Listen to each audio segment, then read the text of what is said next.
معه علم الله لا إله إلا الله محمد رسول الله لمحة ونفس عدد ما وسعه علم الله لا إله إلا الله محمد رسول الله في كل لمحة ونفس عدد ما وسعه علم الله إلى حضرة مولانا رسول الله صلى الله عليه وسلم. الفاتحة. الحمد لله رب العالمين الرحمن الرحيم مالك يوم الدين إياك نعبد وإياك نستعين اهدنا الصراط المستقيم صراط الذين أنعمت عليهم غير المغضوب عليهم ولا الضالين. يا الله سيدي علي بن عبد الله بن عبد الجبر الشاذلي سيدي أبو العباس المرسل سيدي ابن عطاء الله سيدي عبد الله بن الصديق الغماري الحسني ولنا ورب رهنا سيدي الشيخ يشكر الشيخ الفاتحة. أعوذ بالله من الشيطان الرجيم.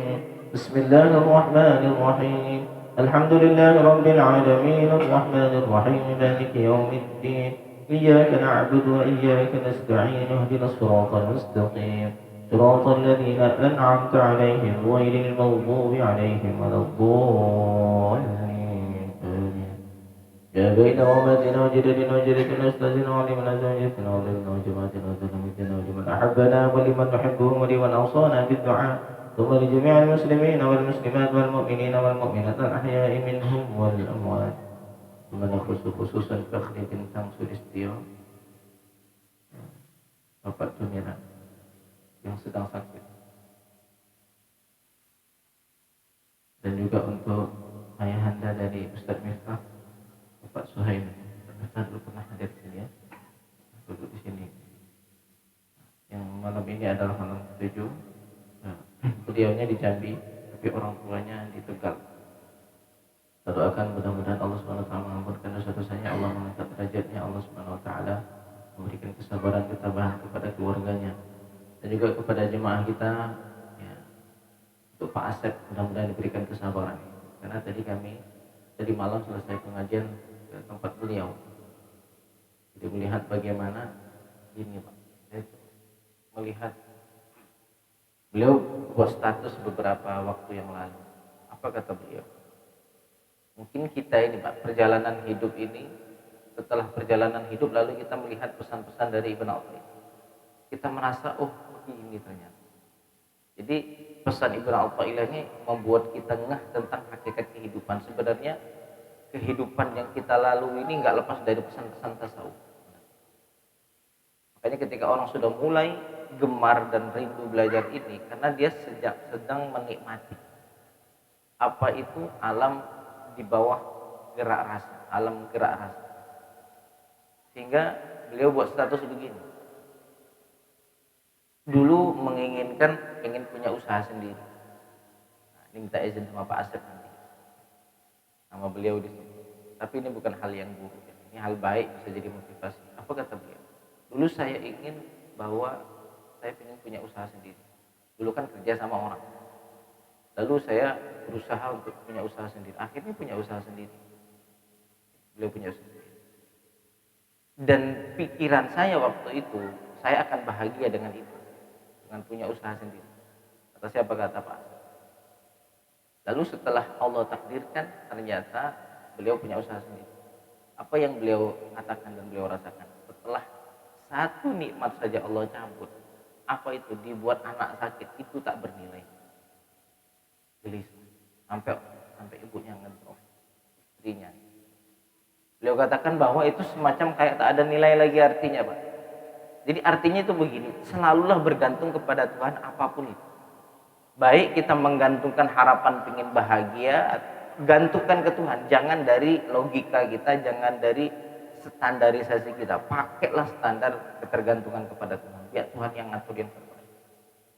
Karena mohon maaf, kita sekarang punya apa Pak? Kita punya ini, punya usaha ini. Itu kan karena Allah jaga istri kita masih setia. Coba kalau berumah tangga istrinya nggak setia, istrinya selingkuh, apa bisa menikmati pekerjaan dengan baik?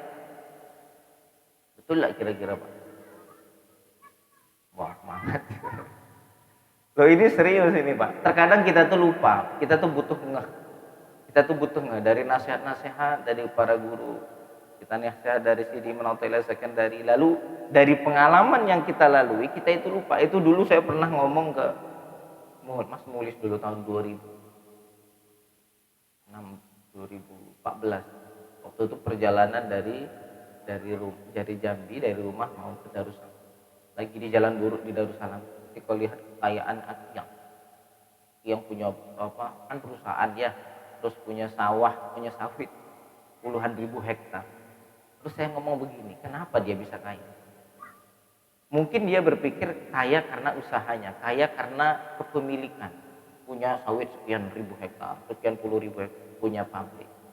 Sebenarnya kalau kita mau benar-benar teliti, orang itu kaya itu karena segala sisi Allah sedang tutupi dan Allah sempurnakan.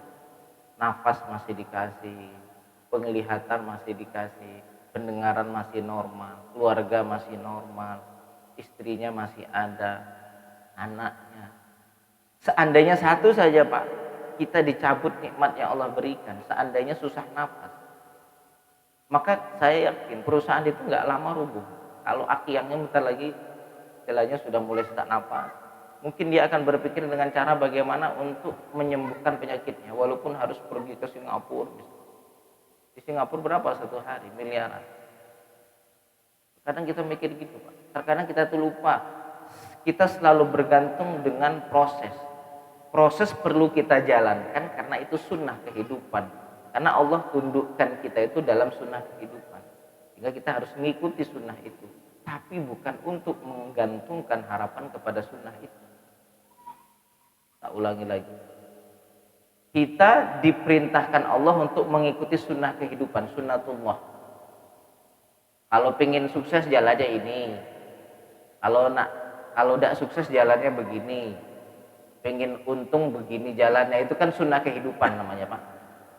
Kalau pengen pengen sehat ya bagaimana proses kesehatan dalam diri kita jaga, itu kan namanya sunnah. Kita harus jalankan itu, tapi secara hakikat kita nggak boleh bergantung dengan itu. Ini yang sering kita tuh harus kita ingat-ingat. Ya ini mengingatkan ke saya pribadi kan kepada semuanya lah hadirin jamaah, untuk jangan akal kita tergantung kepada hukum sebab akibat dalam bentuk keyakinan. Cukup bagaimana kita tuh interaksi zahir saja. Sama kayak kita itu sama tukang bawa barang.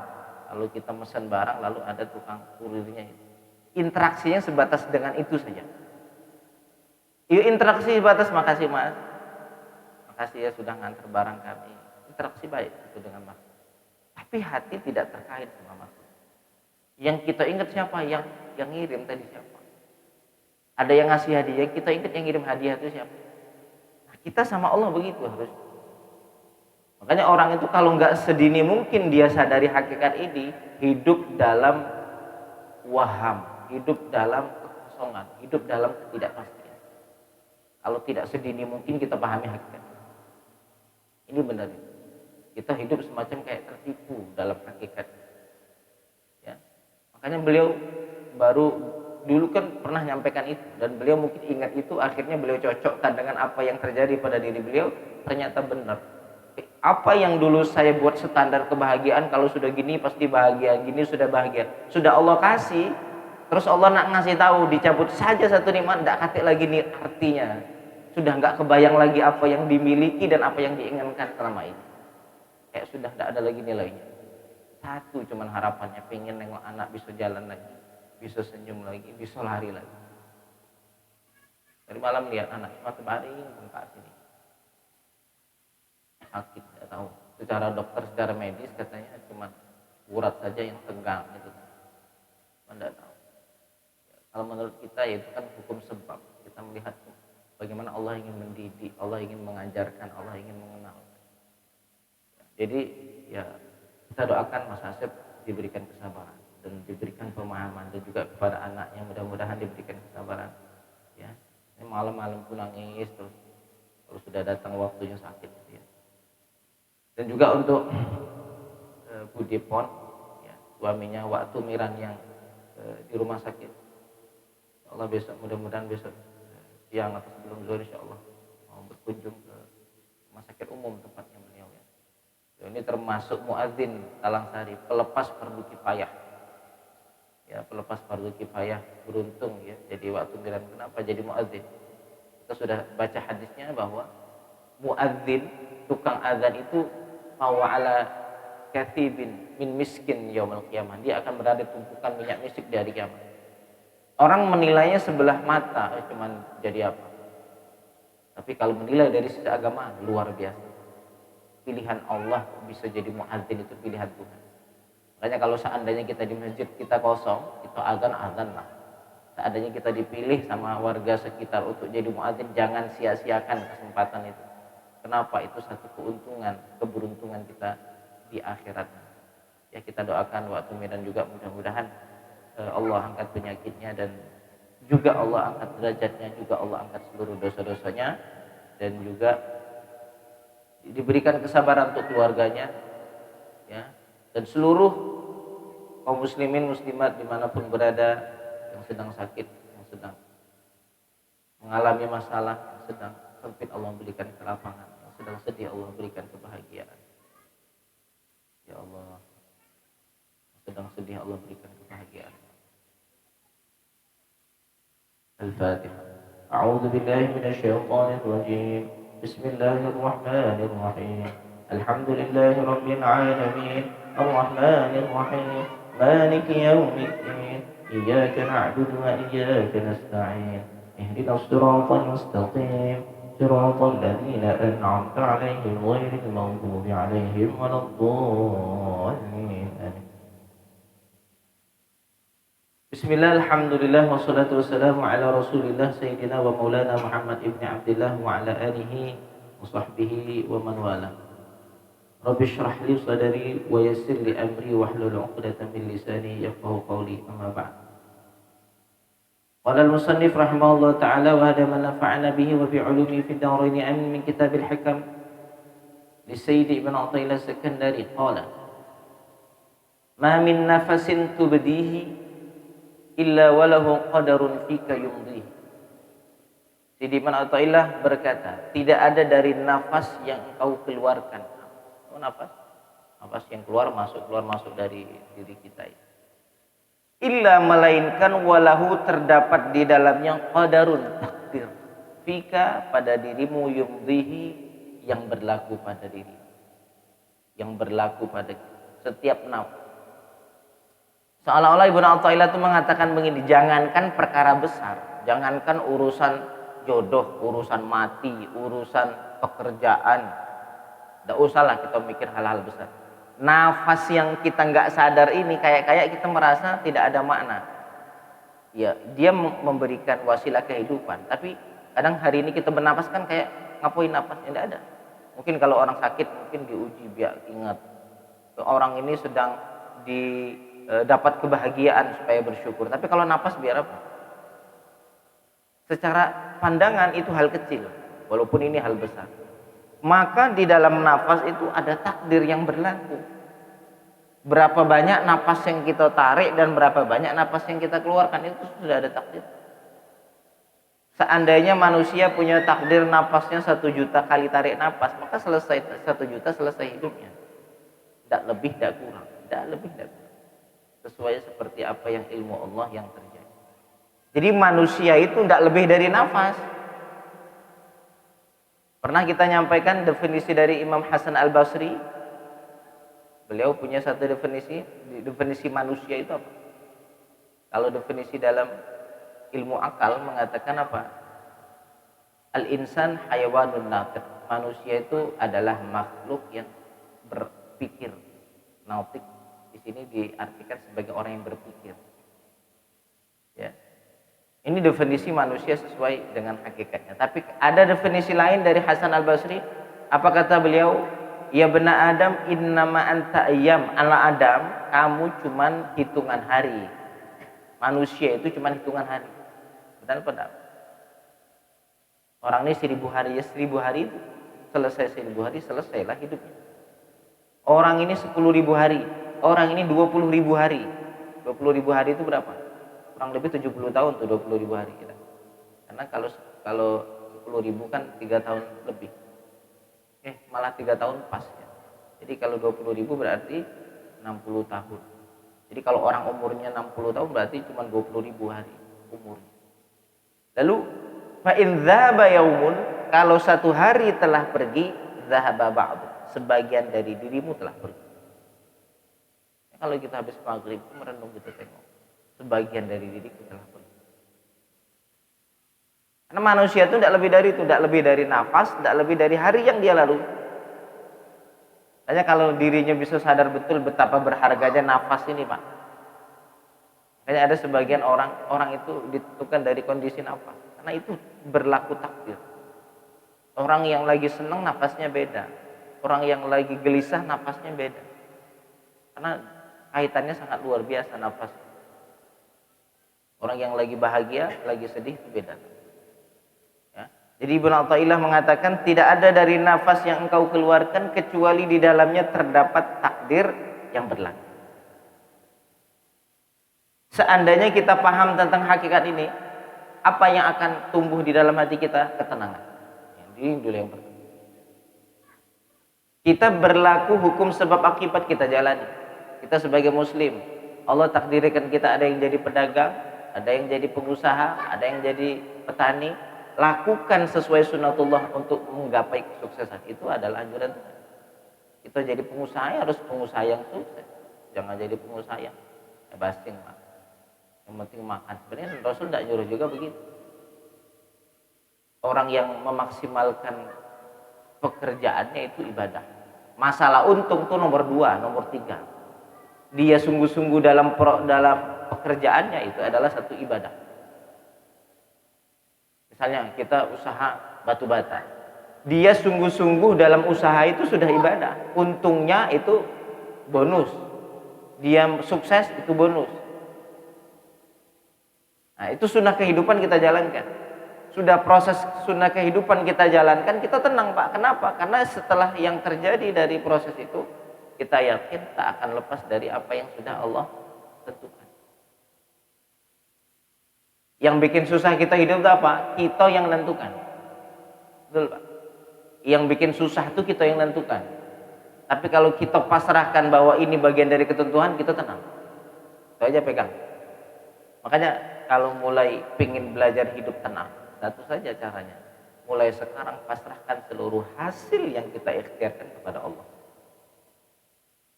Ini kalau dalam istilah ilmu tasawuf juga, Ibnu Athaillah katakan, arih nafsaka minat tadbir, kata beliau. Tenangkan dirimu dari mengatur. Mengatur apa? Mengatur hasil. Kita itu cuma bisa mengikhtiarkan apa yang bisa maksimal kita lakukan. Kita punya satu tujuan, maksimalkan saja apa yang bisa kita lakukan. Selesai itu urusan tuh. Yang capek itu kan kita kalau ngikut dalam proses penentuan hasil akhir. Capek. Kenapa capek? Karena bukan kapasitas kita. Kok anak bayi suruh ngangkat 10 kilo. Bukan kapasitasnya. Iya dipaksa nggak keangkat juga. Dipaksa bisa tumbuh penyakit. Kita pengen ngatur sesuatu yang kita lakukan berubah enggak juga, yang ada kita yang sakit. Coba kita pikir-pikir. Sekali lagi ya, kita berikhtiar ini. Kita seorang pengusaha misalnya. Kita berikhtiar semaksimal mungkin, kita pengen sukses, pengen kaya. Kita sudah ngatur nih standar kita kaya sukses. Padahal tadi seharusnya sebagai muslim kayak mana standarnya? Ya sudah, lakukan saja sebagai sunnah kehidupan. Kenapa? Tunduk atas sunnah kehidupan yang Allah jalankan. Ini kita tidak boleh lari dari sunnah kehidupan, Pak. Baik perkara dunia atau akhirat tidak boleh. Tidak boleh kita mengatakan begini, kalau rame ya rame, kalau tidak boleh begitu, Pak. Harus lakukan apa yang bisa itu menjadi sukses. Harus. Perkembangan harus kita ikuti. Bagaimana caranya supaya bisa sukses. Setelah terjadi proses, jangan ikut ngatur, ini harus sekian nih. Wah ini pasti untung sekian persen. Wah ini pasti bakal begini, wah itu capek. Kenapa? Kapasitasnya bukan punya kita. Mikirin sampai kita itu pening kepala kita, hasilnya nggak juga berubah. Kenapa? Itu sudah dalam ilmu Allah apa yang akan terjadi, nggak ngerubah. Kita katakan malam ini, kita habiskanlah malam ini tentang masalah takdir ya. Yang sudah menjadi ilmu Allah, yang sudah kalau dalam bahasa ilmu Allah artinya takdir Allah itu nggak berubah. Yang dalam qadha-nya Allah itu nggak berubah, nggak bisa berubah. Nanti kan beda qadha sama takdir ya. Kalau qadha itu ilmu Allah yang Allah ketahui tentang apa yang terjadi, kalau takdir adalah aplikasi dari apa yang Allah ketahui. Misalnya gini, oh besok nak hujan, ya besok hujan beneran. Nah, jadi kita tahu bahwa besok mau hujan itu kalau bahasanya itu adalah qadha. Besok hujan itu takdir. Besok lahiran. Besok apalah? Lahiran. Tahu bahwa besok lahiran itu adalah qadha. Besoknya betul saat hari lahir itu namanya takdir. Bisa berubah? Tidak bisa. Apa yang sudah jadi ilmu Allah nggak mungkin berubah. Karena kalau berubah menjadi satu kebodohan. Allah tahu besok akan lahir bayi ini. Sekali besok kok tidak lahir. Loh ini siapa ini? Masa iya Tuhan salah? Makanya kita katakan apa yang sudah jadi ilmu Allah mustahil berubah. Jadi kok ada orang ngomong takdir saya berubah, tahu dari mana berubah? Orang belum terjadi kok bilang berubah. Paham ya? Tidak ada yang ngomong takdir saya berubah, tahu dari mana berubah? Memang kau tahu apa yang Allah ketahui tentang apa yang terjadi? Jadi akan tumbuh ketenangan. Kalau kita paham hakikat ini kita tumbuh. Mulailah belajar untuk jangan mengatur hasil. Maksimal usaha harus, tapi mengatur hasil jangan. Ngapa bukan kapasitas kita? Serahkan ke Tuhan. Tuhan yang ngatur indah, benar.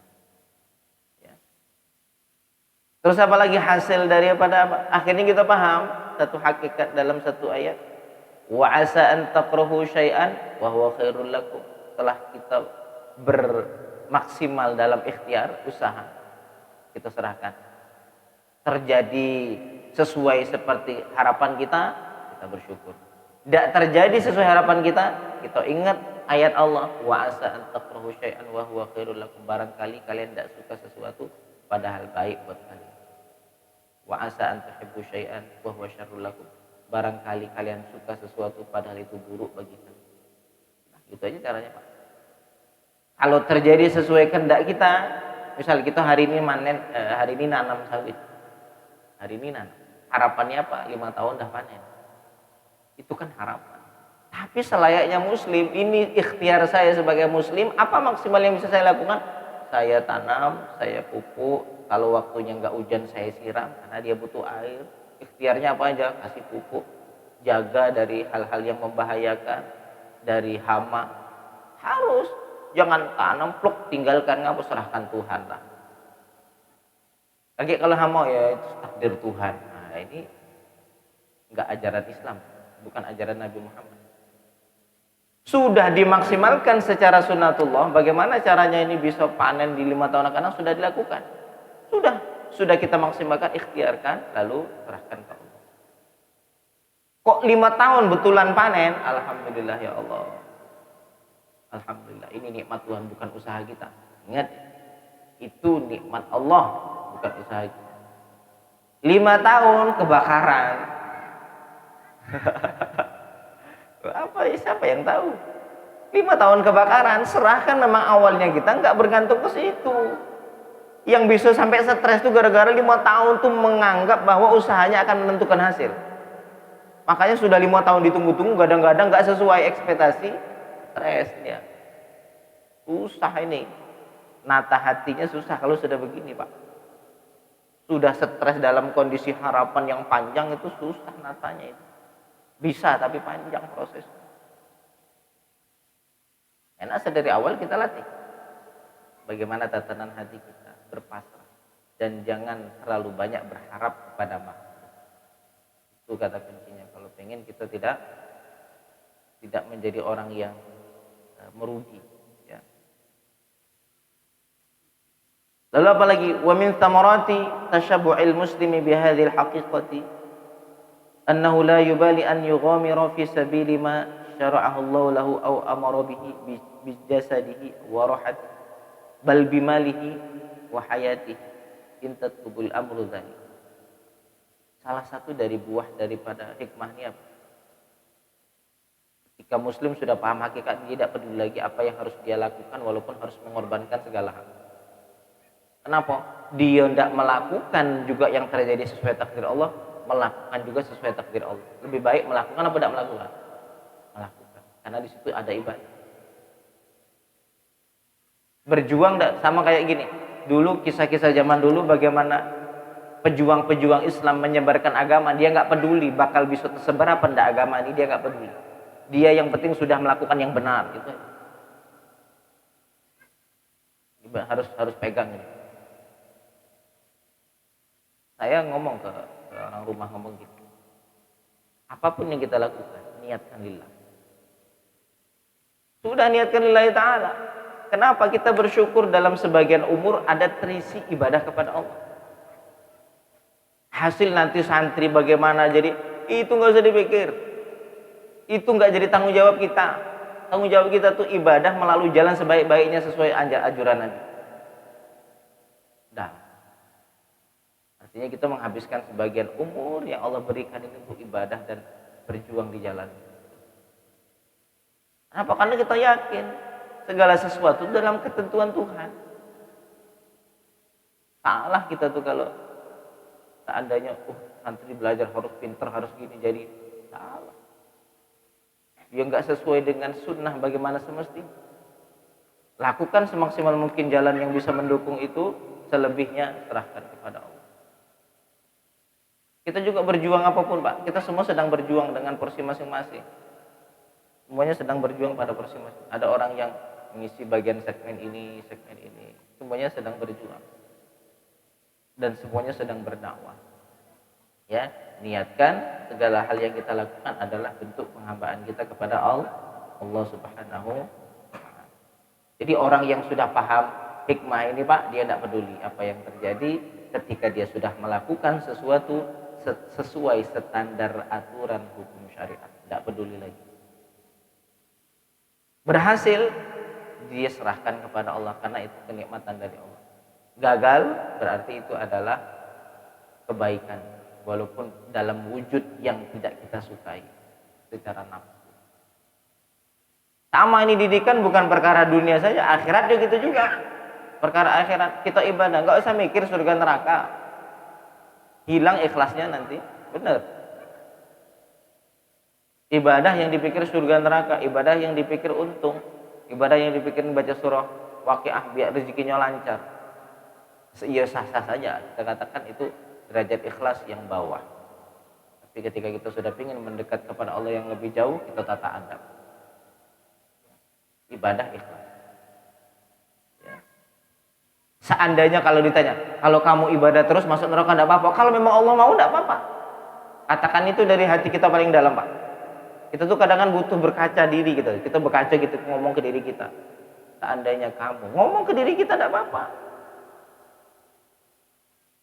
Dengan lisan hal kita. Tapi jangan sampai kawan-kawan nengok ya. Jangan sampai lagi ngomong dia orang lain. Nah itu biar jadi rahasia kita sama Tuhan saudara. Nah kita nengok di kaca begini. Kamu seandainya ibadah. Ini kita ngomong jujur dari hati ke hati ya. Padahal ngomong sama diri sendiri. Seandainya kamu sekarang berjuang, kamu ibadah, lalu kamu dimasukkan sama Allah masuk neraka. Apa yang akan kau perbuat? Apa yang akan kau rasa? Jawab, itu latih diri kita tidak apa. Kalau memang Allah mau dan Allah ridho itu saya siap. Itu ngelatih. Ya, melatih keikhlasan. Bagaimana seandainya ngomong ke diri kita sudah istiqomah baca Waqiah tapi rezeki yang engkau anggap itu adalah tidak sesuai dengan harapan, tidak apa. Karena niat tujuan baca ini bukan untuk supaya lancar rezeki tapi untuk mencari ridha Allah. Sebagai wirid amaliyah ibadah untuk Allah. Nah, latih kita begitu pelan-pelan. Karena diri kita tuh butuh dilatih untuk masalah itu, Mas.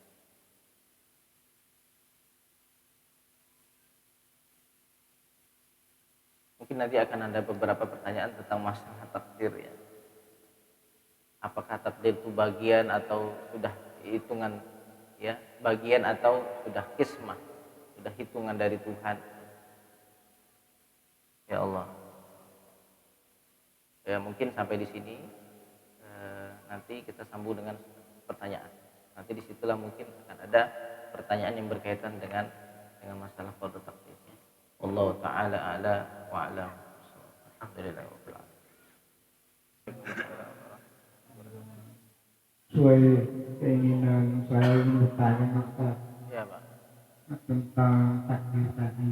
Ya. Segala sesuatu yang ditentukan oleh Allah. Nah, yang ingin saya tanyakan, bagaimana peran doa tentang takdir tadi? Apakah dengan doa itu takdir itu bisa berubah atau bagaimana? Terima kasih Ustaz.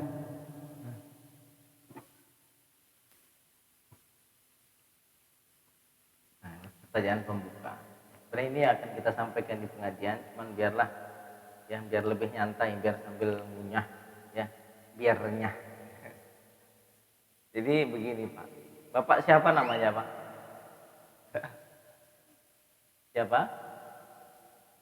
Yusri. Ternyata ada nama Yusri ya. Jadi anak kami namanya Muhammad Yusri dan guru kami juga namanya Syekh Yusri. Dan bapak namanya Yusri. Hah? Tidak ada yang kebetulan Pak. Jangankan itu ya, nafas saja takdir Tuhan. Tidak ada yang kebetulan Pak. Jadi begini. Yang pertama kita pahami dulu apa itu qada takdir. Ada dua nih. Ada qada. Sebenarnya ini sering kita sampaikan Pak. Cuman memang ilmu tuh nggak bisa sekali dengar paham itu saya nggak yakin juga. Karena sunnah kehidupan begitu Pak. Normalnya manusia sekali dengar itu belum.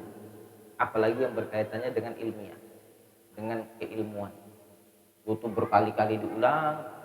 Terkadang sudah kali-kali ngulang, zauknya belum dapat, rasanya belum dapat. Kadang gitu Pak. Kita sudah paham nih, sudah paham apa yang disampaikan. Cuman zauk rasanya belum. Paham ya? Misal kita bercerita tentang ikhlas, ikhlas itu akan menumbuhkan kenikmatan. Kita sudah tahu mana ikhlas, bagaimana semestinya ikhlas. Tapi kenikmatan dalam ikhlas itu belum kita dapatkan, zauknya belum dapat. Kadang itu proses. Ya, ada namanya qada, ada namanya takdir. Qada itu adalah ilmullah fima sayakunu fil mustaqbal. Allah mengetahui apapun yang akan terjadi di masa akan datang. Itu namanya qada. Saya ulangi lagi, bisa diulangi lagi. Apa itu yang disebut qada? Ilmu Allah dengan apa yang akan terjadi di masa akan datang. Ingat, ilmu Allah. Selama ini kita memahami qada itu apa? Selama ini kita memahami qada itu apa? Takdir. Hah? Ketentuan ya, kata ketentuan, ketetapan. Selama ini kita memahami ketentuan dan ketetapan. Itu kan bahasa terjemah, Pak. Yang pertama kali nerjemahkan siapa? Coba kita pikir-pikir. Terima kasih, Pak ya. Nah, yang pertama kali nerjemahkan, makanya terjemah itu tidak mewakili hakikat apa yang diterjemahkan, karena itu pemahaman. Makanya kalau kita katakan gini, Al-Quran ada terjemahnya. Pertanyaan terjemah itu Quran atau bukan? Bukan. Quran kalau kita pegang harus wudu. Terjemah boleh tanpa wudu. Jangankan terjemah, tafsir saja boleh kita pegang tanpa wudu. Karena dia bukan Quran, dia pemahaman si penafsir, mufassir. Sama halnya ini. Qada itu apa? Ketentuan. Ini yang ngomong ketentuan ini siapa yang ngomong? Ya pemahaman orang tentang itu. Nah kita ikut-ikutan memahaminya. Sehingga gara-gara pemahaman itu yang kita ikuti, sampailah kita susah memahami, akan banyak pertanyaan. Kalau kayak gitu sudah ketentuan, ya untuk apa kita ibadah? Gitu munculnya Pak. Gara-gara apa? Gara-gara awalnya sudah salah menerjemahkan dari makna qada itu tadi. Ya mungkin secara harfiah diartikan qada, ketentuan. Tapi menurut kami makna qadha yang sesuai dengan ilmu penggabungan antara hakikat dan syariat. Qadha itu adalah apa yang Allah ketahui tentang apa yang akan terjadi. Yang Allah ketahui tentang apa yang terjadi itu qadha. Yang disebut takdir itu apa? Terjadinya sesuatu sesuai dengan ilmu Allah yang sudah Allah ketahui. Dan ini terbagi dua.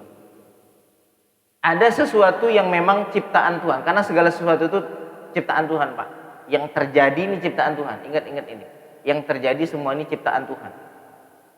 Dan itu terbagi menjadi dua, ciptaan Tuhan. Ada yang Allah ciptakan tanpa ada andil manusia dalam memilih. Contoh, Allah menciptakan langit bumi, ada andil manusia di situ? Tidak ada, ya lahir tiba-tiba lah ada langit bumi. Allah ciptakan surga, Allah ciptakan neraka, ada andil manusia? Kita diciptakan jadi manusia, ada andil kita? Tidak ada, tiba-tiba manusia tidak pernah milih. Allah jadikan kita sebagai orang, ada yang suku Jawa, ada yang suku Sunda. Bisa milih ini Pak? Tidak bisa milih. Nah, kita sesuaikan dulu. Kita selesaikan dulu kopinya. Nah, karena ada ketentuan Allah di dalamnya.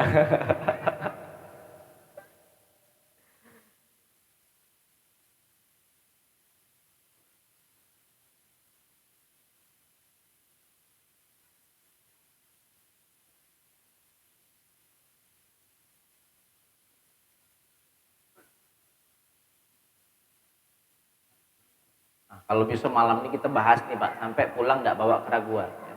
Saya ingin hadirin yang hadir malam ini pulang tidak membawa keraguan dan kebingungan masalah ini. Jadi pulang dalam ketenangan, tidurnya nyenyak ya. Jangan sampai 3 malam nggak sampai tidur. Pelan-pelan kita, pelan-pelan.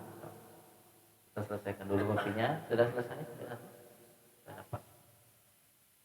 Ada lagi yang belum? Rasulullah bersabda, kullu syai'in biqadar hatal ajzu wal kaisu. Segala sesuatu itu biqadar, bukan dengan qadha tapi biqadar. Sekalipun itu orang itu malas, lemah, atau orang yang semangat, orang pintar, itu qadar. Qadar itu apa?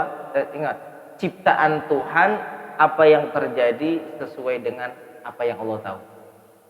Karena yang terjadi itu sesuai ciptaan Tuhan. Saya ulang lagi biar paham, biar qadha itu adalah ilmu Allah. Ilmu itu artinya apa? Allah tahu. Ilmu Allah itu artinya Allah tahu dengan apapun yang akan terjadi. Yang disebut qadar atau orang bilang takdir itu terjadi sesuai ilmu Allah dan Allah ciptakan. Ingat ini, katanya ini dua. Allah ciptakan sesuai dengan apa yang Allah tahu tentang ilmunya tadi. Sampai sini sudah ngunci belum pemahaman ini? Karena kita nak masuk ke dalam lebih, kalau ini belum paham nanti nggak akan nyambung. Ini aja pegang dulu benar-benar. Apa yang disebut qadha? Kan ada dua nih, qadha, takdir. Qadha itu apa? Ilmu Allah dengan apa yang terjadi. Ilmu Allah tahu apa yang terjadi. Takdir itu apa? Terjadinya sesuatu seperti yang Allah ketahui dan itu ciptaannya. Ciptaan Allah. Nah, ciptaan Allah terbagi menjadi dua. Ada yang kaitannya sesuatu yang tidak ada andil manusia dalam memilih. Contohnya kita dijadikan ya suku Minang, suku Sunda, suku Jawa, suku Dayak, itu tidak ada pilihan. Kita diciptakan orang Indonesia itu nggak ada pilihan. Kita diciptakan, dilahirkan dari rahim ibu Fulania dan bapak Fulan, itu nggak ada pilihan. Itu memang paksaan Tuhan. Dah kamu jadi manusia ini, ya sudah paksaan Tuhan. Kamu jadi kambing, ya kambing jadi kambing, makhluk namanya kambing. Kamu jadi semut, ya jadi semut. Nah itu tidak ada pilihan manusia. Ciptaan Allah, takdir Allah, yang Allah takdirkan, yang Allah ciptakan sesuai dengan ketentuan ilmu Allah. Tak ada pilihan manusia. Itu yang pertama. Yang kedua adalah takdir, qadar, yang terjadi sesuai ilmu Allah sesuai apa yang Allah ketahui sebelum terjadi, tapi atas dasar pilihan manusia. Apa contohnya? Malam ini kita datang ngaji. Sederhana begini, Allah sudah tahu bahwa malam ini siapa saja yang akan datang ngaji di. Dan sebelum adanya dunia ini akan ada kampung namanya Sakean, akan ada pondok namanya At-Taqwa, akan ada orang-orang yang datang ke dalamnya. Itu sudah sebelum adanya bumi ini Allah sudah tahu. Lalu orang-orang yang datang malam ini itu bagian dari ciptaan Tuhan, siapa yang datang ke sini, tapi Allah ciptakan sesuai iradah ikhtiar hamba itu. Kalau tadi kan pilihan Tuhan mutlak ya. Tuhan ciptakan langit bumi, pilihan tidak ada andil kita. Tapi ini, takdir ini Allah ciptakan itu menyesuaikan iradah atau ikhtiar manusia. Karena Allah sudah tahu sebelum terjadi orang ini akan milih hidayah, orang ini milih ngaji. Sehingga di waktu si fulan itu datang, maka dia akan dimampukan untuk bisa datang ngaji. Mulai enggak kira-kira? Mulai enggak? Hampir dikit lagi. Nah gitu, harus pelan-pelan ini Pak. Ulang-ulang, ngaji itu memang harus gini. Khususnya ngaji tauhid, ngaji tasawuf itu selalu kami buka forum begini Pak. Karena kalau memang seandainya saya nggak ngerti apa yang menjadi jawaban, ya berarti ya butuh belajar lagi. Ini penting kita begini, ini penting. Supaya dua belah pihak saling. Jadi Pak, ini takdir Tuhan enggak? Malam ini siapa yang datang, takdir Tuhan enggak? Takdir Tuhan kalau melihat dari sisi apa? Kita Allah ciptakan untuk hadir malam ini di sini. Terus Allah sudah tahu bakal terjadi malam ini dan Allah jadikan sesuai keinginan hamba itu.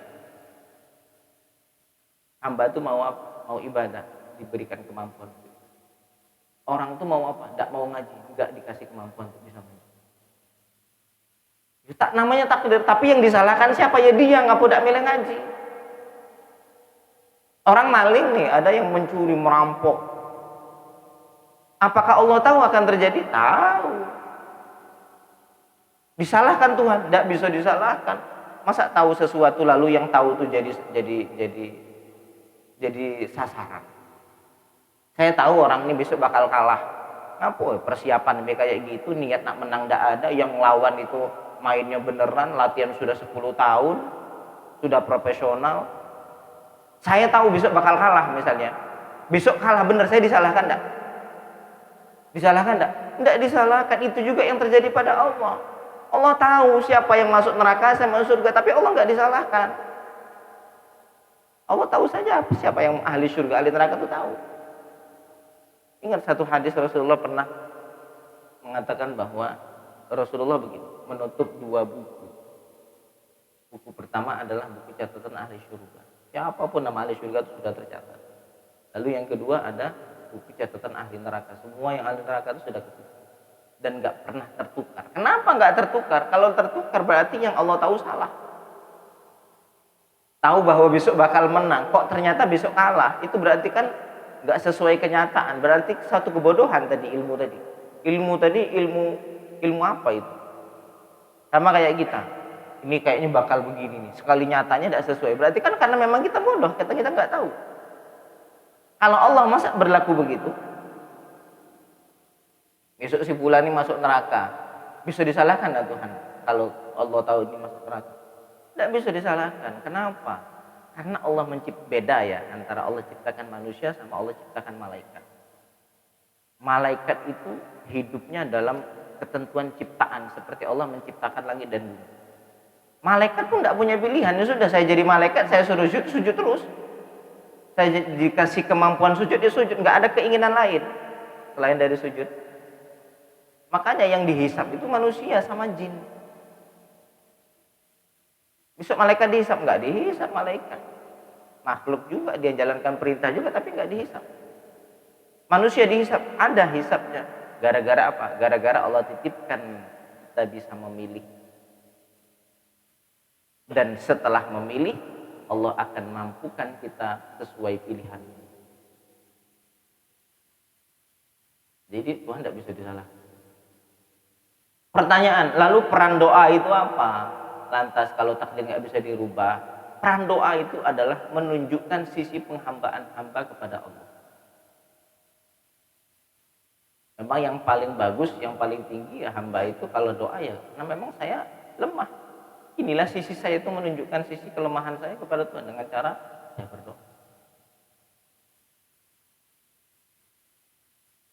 Apa itu?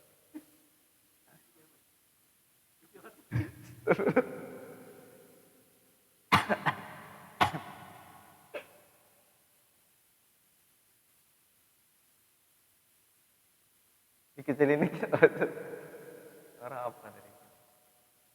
Sampai mana tadi Pak? Doa. Terus Ustaz, kalau takdir saya nanti masuk neraka, terus saya bisa tidak berdoa? Berdoa terus bisa jadi berubah. Pertanyaannya, kita tahu berubah dari mana? Itu aja sudah. Kalau berubah itu kan kalau sudah kita nengok ilmu Allah ternyata saya ada neraka. Berdoa, akhirnya ilmu Allah berubah. Ini sama saja mencacati Tuhan namanya. Tuhan tahu orang ini masuk neraka, tiba-tiba orang ini berdoa, aku rubah apa yang saya tahu. Ini Tuhan apa ini? Ya bukan Tuhan namanya. Allah tidak begitu. Dan ingat, segala sesuatu itu sudah selesai dalam ilmu Allah. Sudah selesai, nggak ada yang baru bagi Allah. Ingat ini. Dalam kajian ma'rifat segala sesuatu sudah selesai, Pak. Selesai. Tidak ada yang baru bagi Allah. Baru bagi kita, tidak ada yang baru bagi Allah. Maksudnya yang baru bagi Allah kayak mana? Itu tadi tuh. Allah tahu dia masuk neraka. Akhirnya dia besok berdoa terus. Akhirnya dia berdoa terus. Tak rubahlah apa yang saya tahu. Bukan. Segala sesuatu sudah selesai. Qad tamat. Telah rampung. Cuman dalam ilmunya Allah. Dalam sisi kita nggak ngerti. Makanya kita berikhtiar dalam ikhtiar yang baik. Istilahnya gini loh. Kita nggak tahu kita ini bakal surga atau neraka. Kita nggak ada yang tahu. Kita nggak ada yang tahu. Kalau nggak tahu terus ngapain? Ya sudahlah, saya basing lah. Memang takdir neraka ya neraka. Kalau surga ya alhamdulillah. Apakah kita begitu lantas? Silahkan kamu berbuat buruk, silahkan. Tapi ingat, Allah katakan dalam sunnah kehidupan, dalam Al-Quran, untuk mengetahui tentang sunnah kehidupan yang Allah sampaikan apa? Inna rahmatallahi qaribun minal muhsinin. Rahmat Allah itu dekat sama orang-orang yang baik.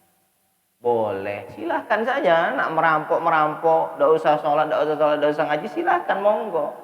Tapi ingat, rahmat Allah itu hanya dekat kepada orang yang ikhlas. Hanya orang yang tulus.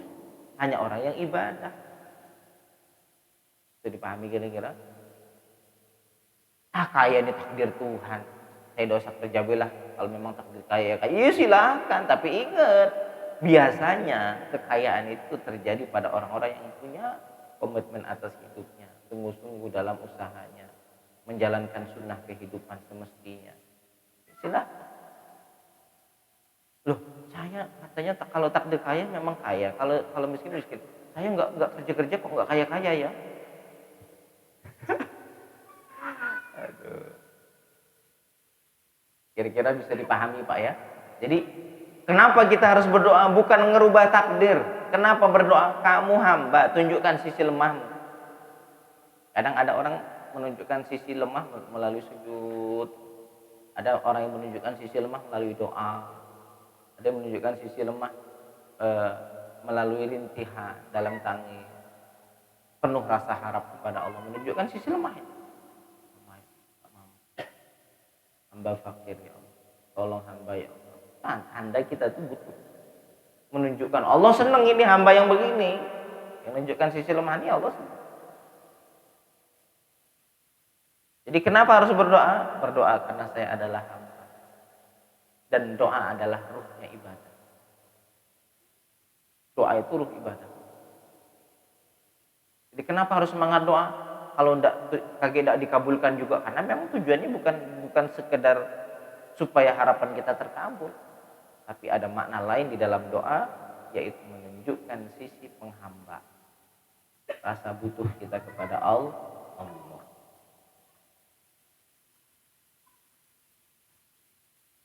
Malaikat Jibril itu Pak, selain dari penyampai wahyu, ada tugas lain. Apa itu malaikat Jibril tugasnya? Beliau ditugaskan Allah untuk mengabulkan doa. Ya, Jibril.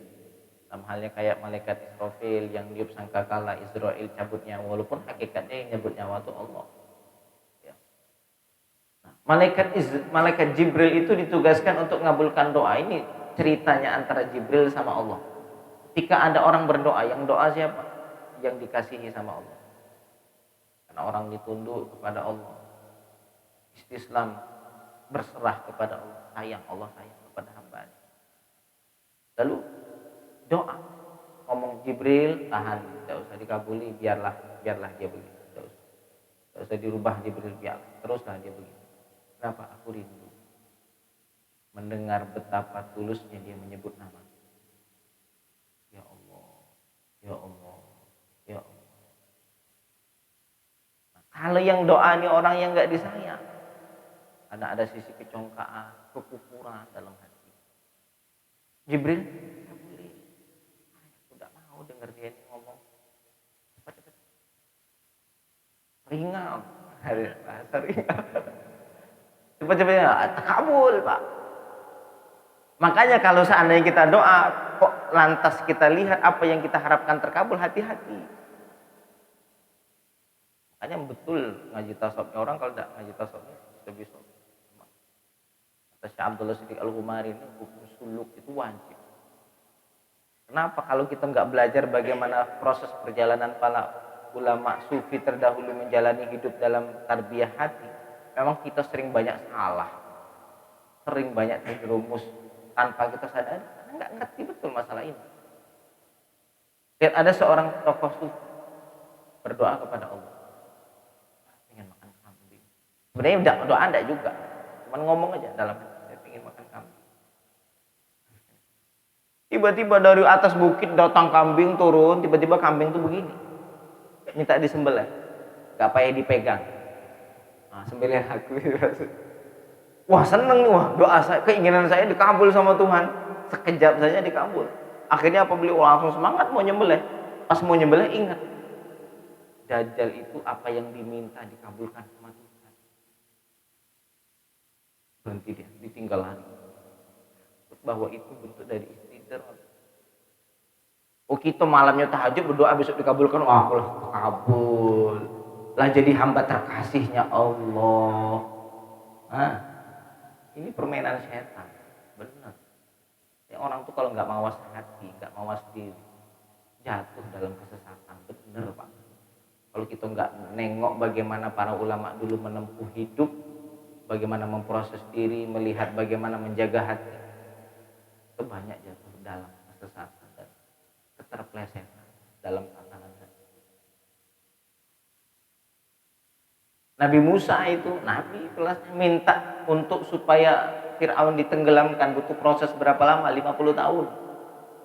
Dari 50 tahun itu berdoa terus sama Allah untuk supaya Fir'aun ini diselesaikan dari kecongkaannya, dari apa. Terkabulnya pas tenggelam tuh setelah 50 tahun atas doa. 50 tahun. Tadi malam Habib cerita, saya itu dulu doa waktu nganterin anak saya mondok, ya Allah mudah-mudahan kami keluarga dan anak bisa tinggal di Jawa. Nah baru besok ini akan pindah ke Jawa semuanya. Aku temakan doa dewek katanya. Dan itu sudah terkabul 20 tahun katanya. Sudah berdoa 20 tahun baru besok ini dikabulkan sama Allah. Kata beliau. Ya, karena beliau mau pindah ya. Mungkin ya Bib ya. Jadi sekalian malam ini beliau ya selamat tinggal dengan jamaah, tapi beliau tetap akui saya sebagai murid ya. Ustaz dia. Jadi Habib ini beliau mau pindah ke Semarang. Demak ya aslinya. Nah, ya, ke Demak. Kita doakan mudah-mudahan beliau dijaga sama Allah, tetap istiqomah dalam ibadah. Pesan kami ya, tetap istiqomah dalam ibadah dimanapun berada, tetap takwa kepada Allah. Allah ya Allah selalu Allah ma'ana ya Allah bersama kita ya. Jadi mudah-mudahan Habib istiqomah ya ikut ngaji live sama kita. Insya Allah mudah-mudahan yang merekam tetap bisa istiqomah merekam ya. Kawan-kawan kita yang nggak bisa hadir ngaji tetap bisa ikut pengajian. Itu setelah 20 tahun. Beliau bilang bahwa ini nih dari apa yang saya harapkan dulu 20 tahun yang lalu, nah sekarang ini baru saya lihat apa yang cuman sebenarnya gimana? Sedih apa gimana? Apa seneng doanya terkabul? Sedih juga.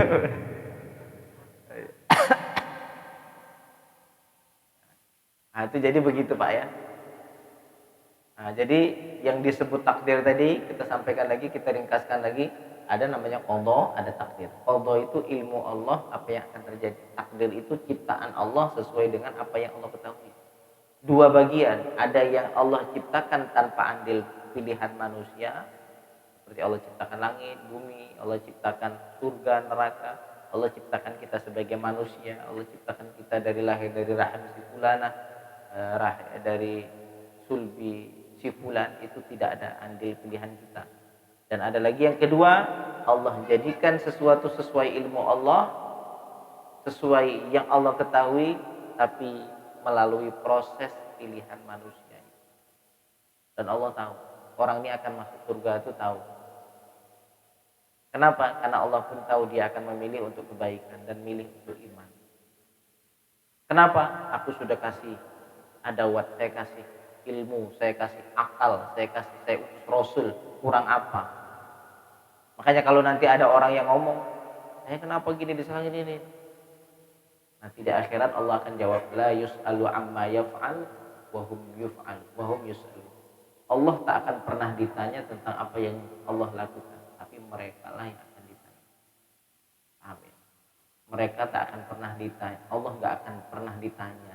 Apa Tuhan? Tidak pernah ditanya gitu Pak. Kenapa? Karena Allah itu kan menghitab manusia di dunia ini Pak. Allah nggak akan pernah ditanya, tapi mereka yang akan ditanya. Kenapa? Karena pertanyaan ini hanya ada di dunia. Saya ulangi lagi. Allah berfirman, la yus'alu amma yaf'al wa hum yus'alun. Allah tidak akan ditanya apa yang Allah lakukan, tapi mereka lah yang akan ditanya. Ini untuk menutup mulut orang-orang bodoh di dunia yang nggak paham hakikat tentang ketuhanan. Akhirnya di dunia itu Allah sampaikan begitu. Kenapa? Di akhirat nanti nggak akan ada pertanyaan. Ngapa? Orang sudah ngerti semua. Siapa yang benar, siapa yang salah. Tidak ada lagi istilah nanti di neraka, Tuhan engkau sudah tidak. Tidak ada lagi. Nggak akan ada pertanyaan itu. Orang sudah ngerti semua Pak. Abu Jahal itu makrifat besok kalau sudah mati. Orang itu sudah ruhnya keluar, makrifat langsung Pak. Kenal sama Tuhan. Siapa Tuhan sebenarnya? Siapa dia sebenarnya? Itu kenal.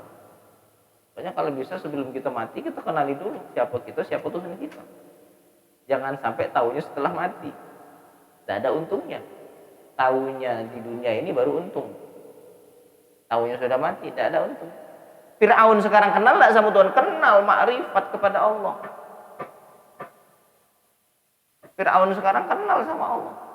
Sudah di alam hakikat, nampak siapa Tuhan sebenarnya, siapa penguasa sebenarnya, nampak. Surga sudah nampak kayak mana indahnya, neraka sudah nampak betapa dahsyatnya. Allah. Amin ya. Allah Ta'ala ala wa ala.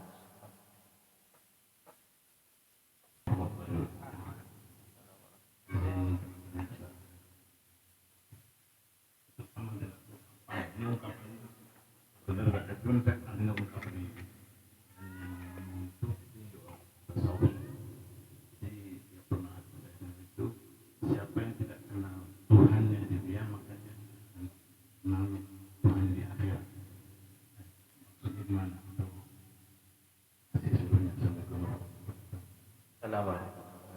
Siapa yang tidak kenal Tuhannya di dunia, dia tidak kenal Tuhannya di akhirat. Ini ungkapan tokoh sufi yang masyhur atau ungkapan dari kiai atau ustadz atau kiai? Maksud, Siapa yang tidak kenal Tuhannya di dunia, dia tidak kenal Tuhannya di akhirat. Tidak mungkin orang kafir itu akan kenal seperti kenalnya Nabi. Dia hanya akan tahu betapa dirinya adalah bukan Tuhan, betapa dirinya adalah hamba, dan siapa Tuhan sebenarnya. Itu akan tahu. Karena orang sudah mati itu sudah ngerti itu. Fir'aun itu di akhir hayat itu beriman. Kenapa? Keadaannya memaksa untuk beriman. Apa kata Fir'aun ketika tenggelam? Saya beriman dengan Tuhan yang diimani Bani Israel. Itu pas kapan? Ruhnya sudah di kerongkongan. Allah ceritakan itu dalam Al-Quran. Kok bisa dia beriman? Karena setelah itu dia ngerti bahwa ternyata ada penguasa atas diri ini. Bahwa saya bukan selama ini yang saya anggap saya punya kekuatan, saya kekuasaan, saya enggak ini. Hah? Lemah. Selama ini kan Fir'aun kan merasa bahwa dirinya adalah sosok Tuhan. Kenapa tidak pernah sakit, tidak pernah susah, selalu berhasil. Nah itu Fir'aun akhirnya ngaku Tuhan. Makanya kalau proses gagal dalam hidup kita ada sisi syukur yang kita bisa ambil. Kenapa? Bahwa ternyata kita bukan pengendali atas diri kita. Jadi Fir'aun kenal sama Tuhan, tapi tingkat ma'rifatnya tak mungkin spesial tingkatnya para siddiqin, para aulia, para nabi. Pasti tingkatannya itu berbeda. Tapi secara utuh dia kenal siapa yang layak disembah dan dirinya siapa itu mesti kenal. Orang pas dicabut nyawa itu ya nampak surga neraka kok. Dan sudah nampak tempatnya di surga atau neraka itu nampak semua. Orang beriman atau orang tidak beriman itu nampak semua. Kenal tidak akhirnya itu? Kenal dengan kenyataan. Kenal dengan hakikat. Hanya ada orang ketika meninggal ruhnya dicabut lalu melihat ke atas, lalu dia nengok tempatnya di surga, dia senang, pengen rindu, pengen ketemu sama Tuhan. Saat itu Rasulullah itulah beliau bersabda begini, man ahabba liqa Allah, ahabballahu liqa. Siapa yang senang ketemu Tuhan, Allah pun senang ketemu sama dia. Pas dia diangkat ruhnya, dia nampak hakikat, nampak kebenaran, semua kejadian ditampakkan sekejap, neraka, surga ditampakkan, lalu ditengokkan tempat dia di neraka. Habis itu dia menangis sambil mengatakan, Tuhan, saya tidak mau ketemu, saya tidak mau ketemu. Karena tahu. Lalu apa yang Allah katakan? Wa man kariha liqa Allah. Siapa yang tidak mau ketemu Tuhan, karihallahu liqa'ah. Sebenarnya Allah juga enggak ketemu sama dia, enggak pengen ketemu sama dia. Artinya orang ini kenal sama siapa dirinya, siapa Tuhan. Nah, spesialis bagaimana tingkat ma'rifat itu ya ditentukan di dunia. Tapi hakikatnya dia kenal. Tapi apakah sama seperti ma'rifatnya Nabi? Pasti jauh lah beda. Nanti tingkat ma'rifat itu ditentukan dari apa? Dari kadar berapa banyak dia akan menatap Allah. Karena orang beriman itu nanti bisa nengok Allah nanti. Tergantung seberapa banyak dia dulu kenal sama Tuhan, sebetapa sering dia akan banyak melihat Allah. Ada orang yang selalu tafakur kepada Allah, selalu zikir kepada Allah setiap saat, dia pun melihat Allah setiap saat. Ada orang yang memandang Allah, ini dalam kitab Imam Ahmad An-Nahrawi dalam Fathul Majid dikatakan, ada yang seminggu sekali, ada yang sebulan sekali, ada yang setahun sekali, ada yang tiap hari, ada yang sore sama pagi petang, ada yang sejam sekali, ada yang setiap saat. Itu sesuai dengan kadar bagaimana dia dulu kenal Tuhan di dunia, takarannya. Tapi secara keseluruhan orang akan kenal.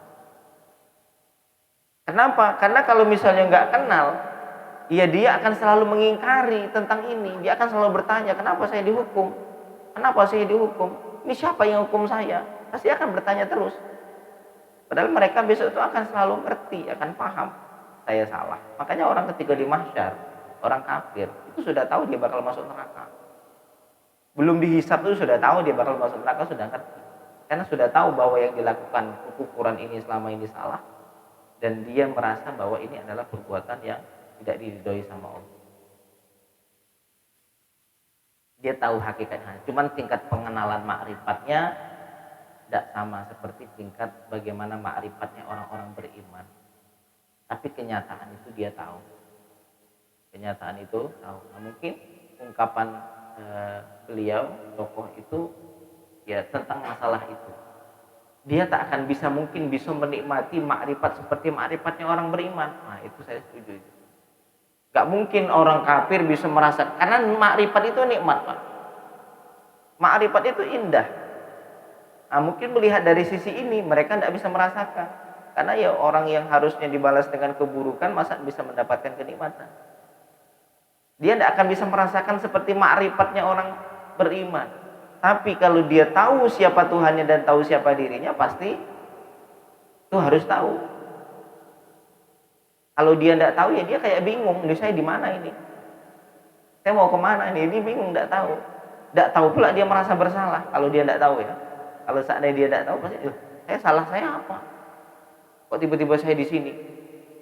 Tapi kalau dia kenal siapa atas kesalahannya, atas kekufuran, akhirnya dia sadar, iya saya menyesal atas apa, pengen balik ke dunia, pengen lagi sujud, pengen beriman, pengen memperbaiki amal. Ya. Kalau tahunya, tahu tingkat makrifatnya nggak sama seperti makrifatnya orang-orang yang beriman. Makin tinggi tingkatan orang beriman, makin tinggi kedudukan yang Allah berikan nanti di surga. Ya, Allahu a'lam. Allahu a'lam. Ya, jadi itu yang bisa kami bantu.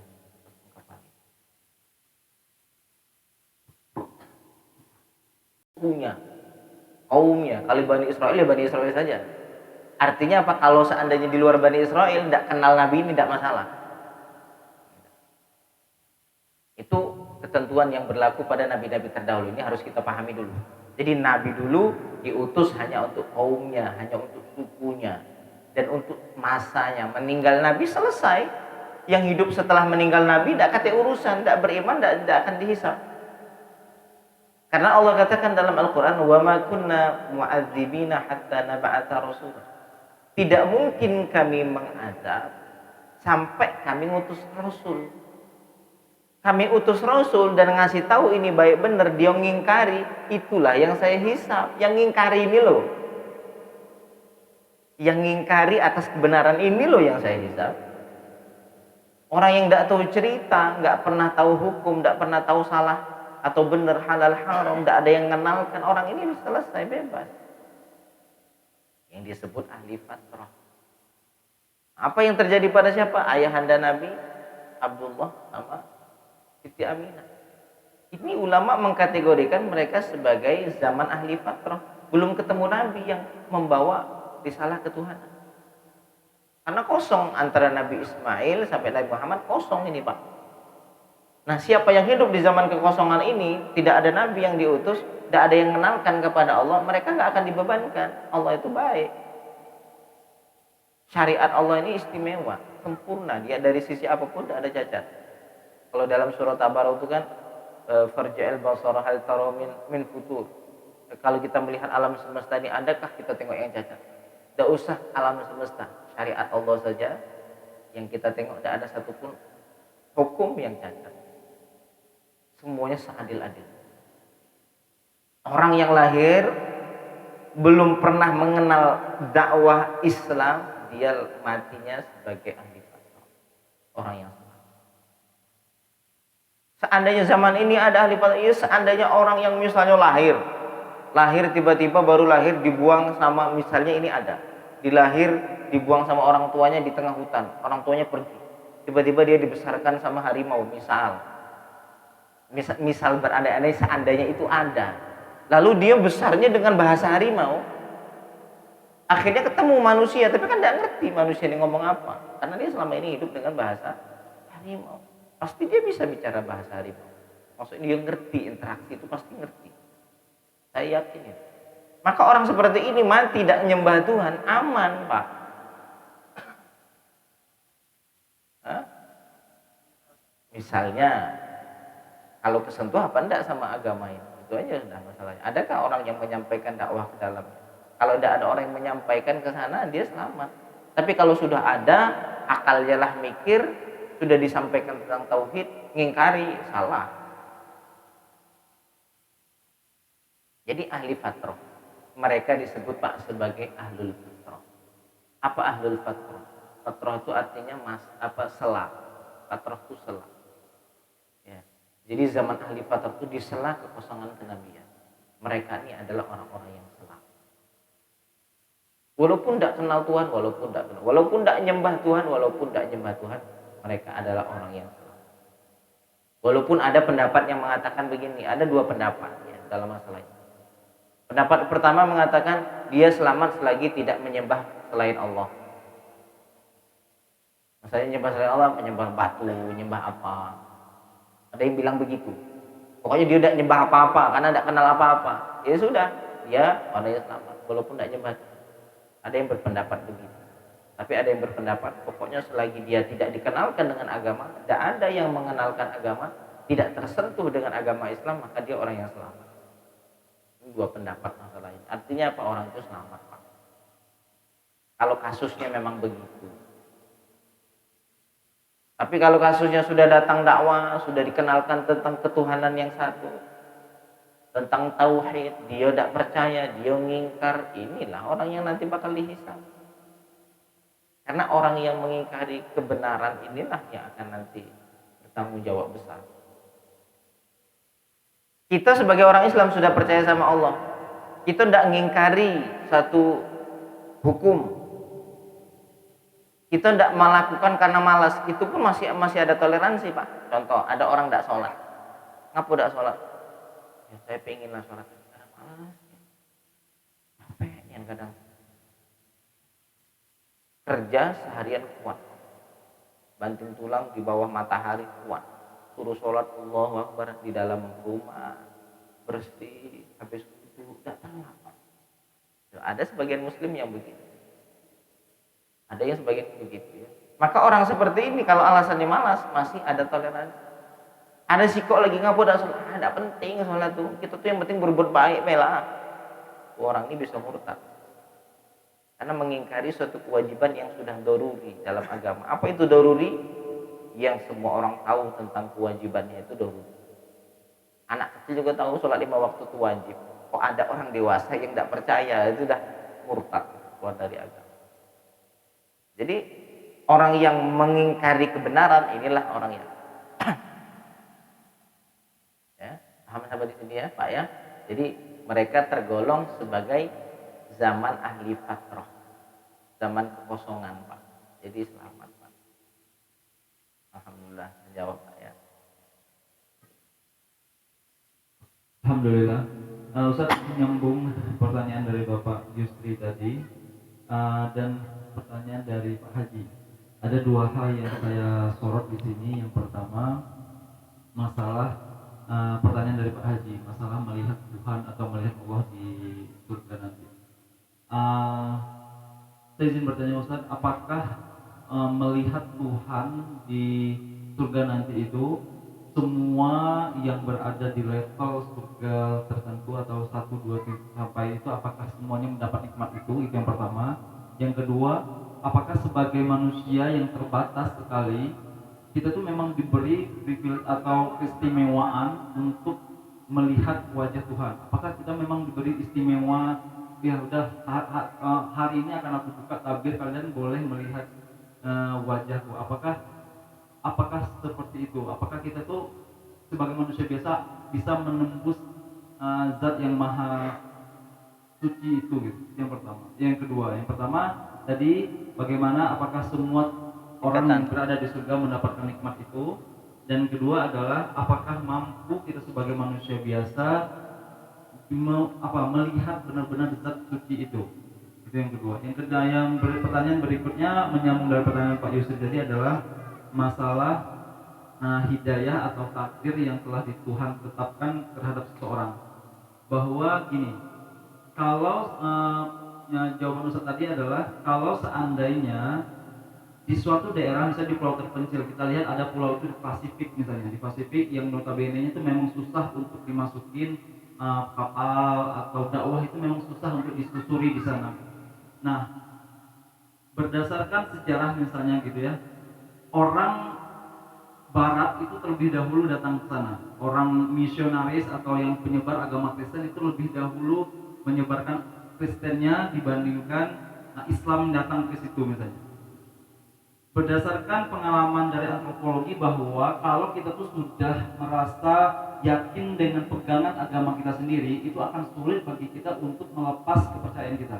Misalnya ada orang Islam, kita dipaksa masuk berpindah keyakinan itu sangat susah sekali. Begitu juga mungkin sebaliknya, orang yang sudah berpegang teguh dengan keyakinan mereka itu akan sulit bagi mereka itu untuk menerima ajaran baru. Nah, apakah orang yang berada di pulau terpencil tadi, yang notabene itu Allah takdirkan terlebih dahulu misionaris masuk ke sana dan dia sudah memegang keyakinan itu sebagai keyakinan pribadi mereka, apakah mereka juga termasuk Al-Fatrah. Al-Fatrah atau mempertanggungjawabkan dengan kekristenan dengan kekafiran mereka atau bagaimana? Demikian. Nah, jadi begini Pak Pak Ustaz. Ini 3 pertanyaan soalnya ya. Yang pertama adalah orang yang berada di tingkatan surga. Nah, surga itu sab'u darajat, ada 7 darajat ya. Kalau neraka itu darok. Kalau ke bawah darokat, kalau ke atas darajat dalam penggunaan bahasa Arab. Nah, jadi surga yang 7 derajat, apakah semuanya itu akan melihat Allah Subhanahu wa taala? Intinya begini, semua ahli surga akan melihat. Itu aja ini. Artinya apa? Ya semua bagian itu.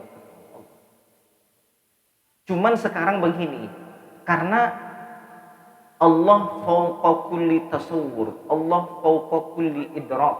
Allah itu di atas gambaran, di atas kemampuan manusia untuk bisa mengetahui hakikat.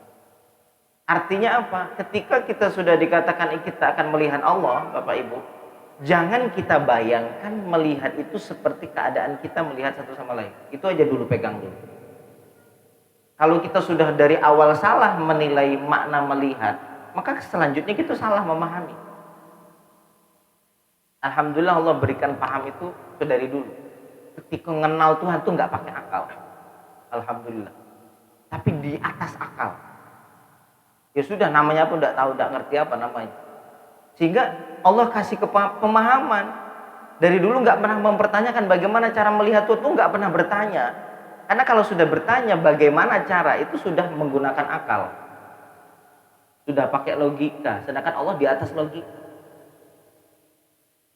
Wala yuhituna bihi ilma. Allah itu nggak akan diliputi dengan pengetahuan. Karena kalau seandainya Allah bisa diliputi pengetahuan, maka Allah akan dikilani sama pengetahuan. Tahu dikilani? Cuman segini Tuhan tuh. Karena pengetahuan sudah menguasai. Sedangkan Allah di atas pengetahuan. Karena Allah tidak ada satupun yang meliputi. Termasuklah ilmu pengetahuan.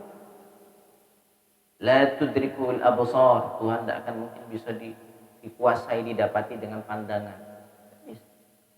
Makanya semenjak kita paham tentang hakikat ini, Allah laisa kamitslihi syai', Allah enggak serupa dengan makhluk, itu sudah paham dasar-dasar ini. Otomatis kita akan mudah menerapkan pemahaman bahwa nanti kita melihat Allah. Melihat Allah, ya sudah melihat Allah. Caranya seperti apa? Enggak ditanya caranya. Semuanya akan melihat Allah. Bisa melihat Allah dengan cara apa? Tidak dengan cara apapun. Siapa yang memampukan Allah? Kalau sudah bercerita Allah yang memampukan, tidak lagi memandang kepada kelemahan manusia. Apakah kita mampu? Tidak mampu. Jawabannya itu aja. Kita mampu bisa lakukan, tidak mampu. Kapan? Sekarang, besok akan datang, tidak akan pernah mampu. Manusia lemah, itu tetap lemah.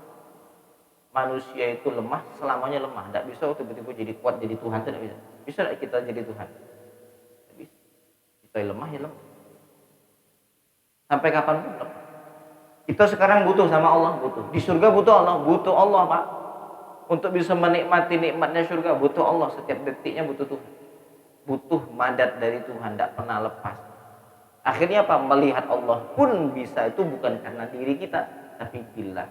Jadi sebenarnya makna yang kita tulis tadi, dari Allah, dengan Allah. Dengan itu bukan artinya apa, tapi dengan Allah itu artinya kita bisa ini semua dalam kendali Tuhan dan dalam kekuasaan. Kita berduduk begini itu dengan Allah, bukan dengan Allah artinya bersama, tapi dengan itu digerakkan Tuhan, dimampukan Tuhan, diwujudkan Tuhan. Eksisnya kita pun masih dalam genggaman Tuhan. Kita ini Pak, kalau tidak dalam pertolongan Tuhan, habis Pak. Tahu habis? Kembali kepada tiada. Ibaratkan gini, orang korek api, hidup apinya hidup. Itu api bisa hidup tuh karena dijaga, ini jempol ini nahan ini. Allah tuh bukan hanya menciptakan manusia, tapi setelah diciptakan dijaga sama Tuhan dengan madat nikmat. Makanya nikmat Tuhan yang nggak pernah terputus, maksudnya itu. Jangan dikira Tuhan ciptakan manusia terus ditinggalkan, mereka yang memilih hidup sendiri, mereka yang jalankan hidup sendiri. Memang ada Tuhan itu sama kayak ada Tuhan lain selain Allah, ada zat yang berdiri sendiri selain Allah. Ini nyacati akidah kita. Makanya semua ini billah, tidak ada yang berdiri dengan sendiri, semuanya billah. Yang berdiri sendiri hanyalah Allah. Kalau kita billah dengan Allah, bergerak dengan Allah, berjalan dengan Allah, paham dengan Allah. Insya Allah kalau paham hakikat ini Pak, apapun keutamaan, keistimewaan yang Allah berikan, itu nggak memandang ke diri kita dan terhindar dari penyakit ujub. Pokoknya kalau kita bercerita tentang penyakit ujub, sombong, itu kalau kita ngaji tauhid secara mendalam, belajar tasawuf, nggak payah lagi belajar itu. Kenapa? Karena sudah diarahkan. Bagaimana mungkin kita nak ujub? Segala sesuatu itu billah. Ujub apanya? Ujub itu apa? Bangga atas diri. Bangga apanya Pak?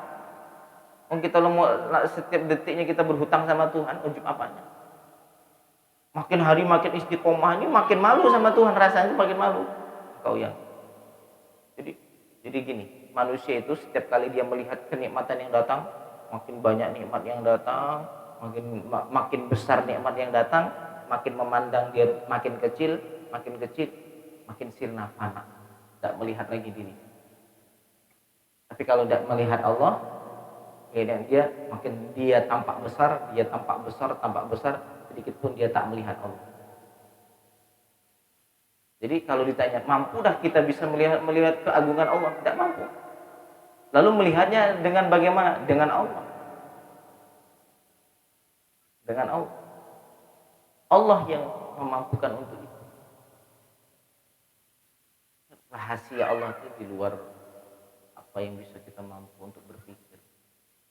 Kita tuh hanya mengetahui sedikit saja dari ilmu-ilmunya Allah. Wa ma utitu minal ilmi illa qalil. Kita tidak diberikan ilmu kecuali hanyalah sedikit saja. Jadi ingat, Allah itu di atas ilmu pengetahuan. Allah itu di atas segala bentuk pemahaman. Karena kalau Allah di dalam pemahaman, maka Allah itu kecil, dikilangi.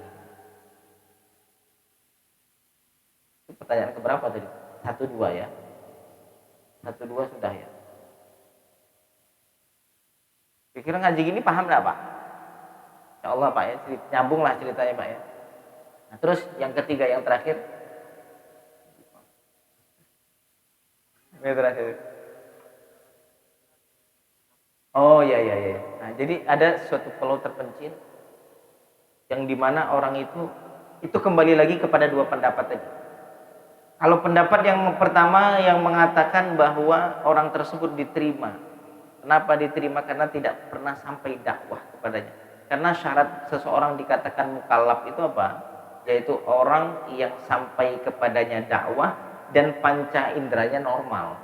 Kalau kita melihat merujuk kepada ilmu tauhid. Panca inderanya normal itu maksudnya apa? Matanya bisa melihat, kupingnya mendengar, bisa ngomong.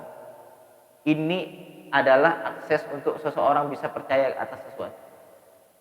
Kalau orang lahir buta, lahir tidak bisa mendengar, lahir bisu, walaupun ada orang yang menyampaikan, dia tetap aja selamat. Kenapa? Wasilah dakwahnya nggak sampai.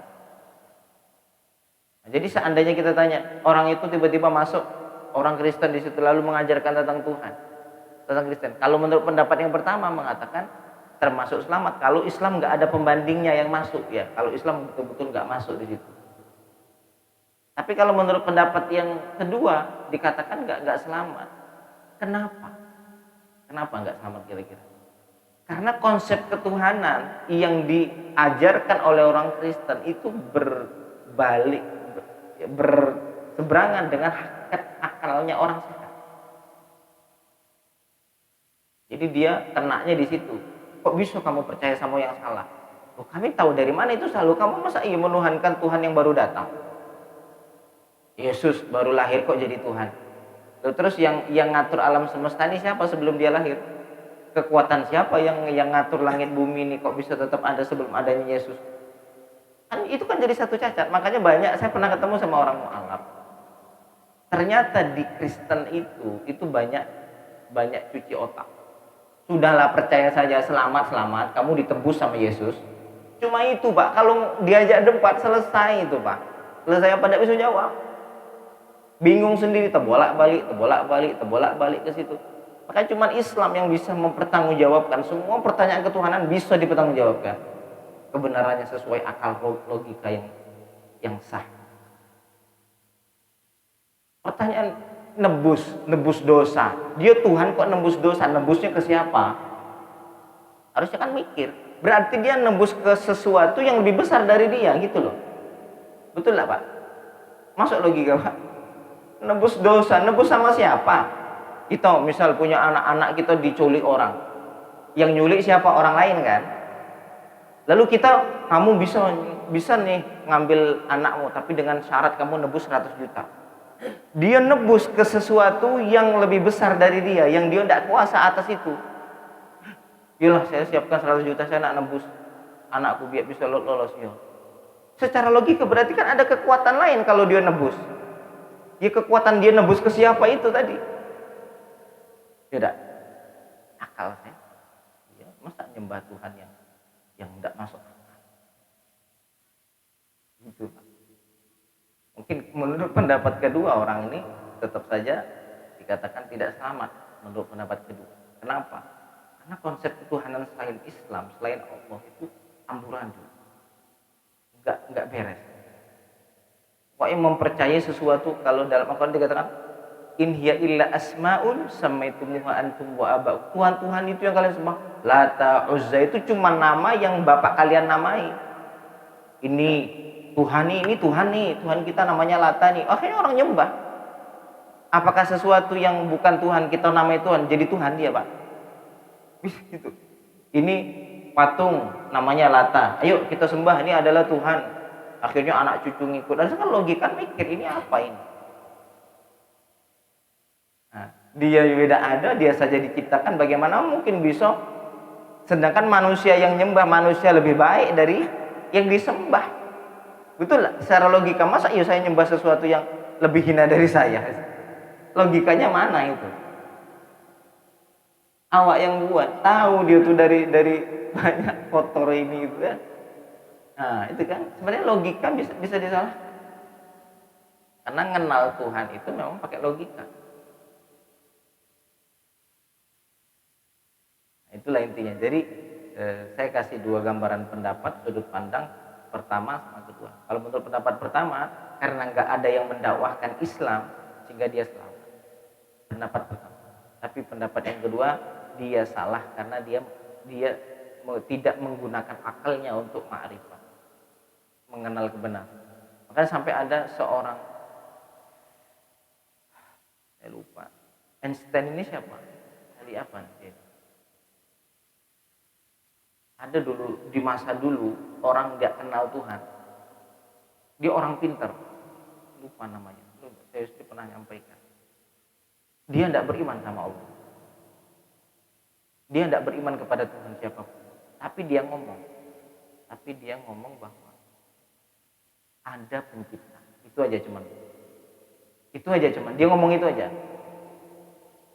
Ada di masa sebelum itu.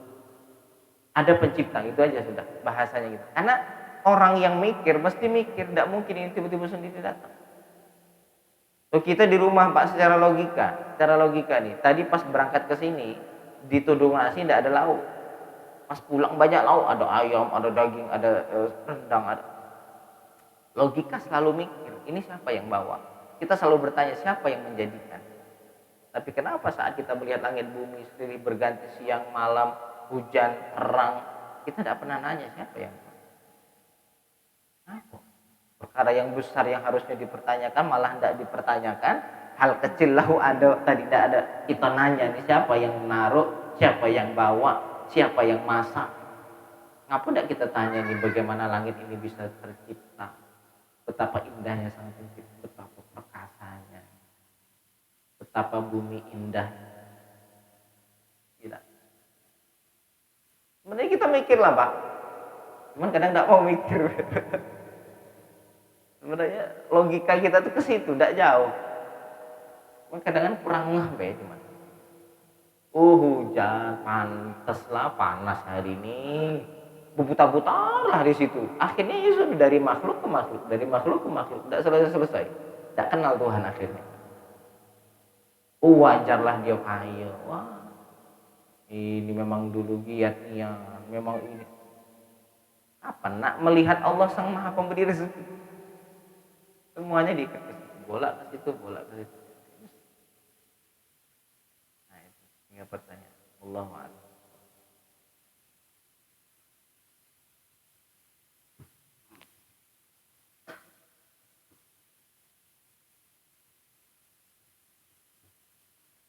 Jadi yang berkaitan dengan yang ditanyakan Pak Haji tadi. Barang siapa yang mengenal dirinya maka dia akan mengenal Tuhannya. Barang siapa tidak mengenal dirinya maka dia tidak akan mengenal Tuhannya.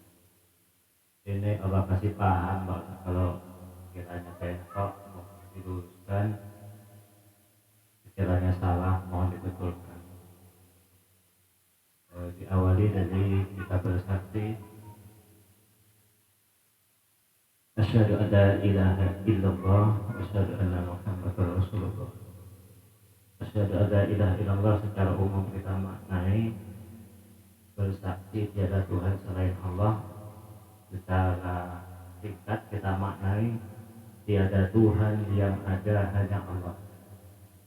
Tapi sesuai dengan yang disampaikan dalam hikam Ibnu Athaillah, yaitu hakikatnya dunia ini tidak ada, yang ada hanya Allah.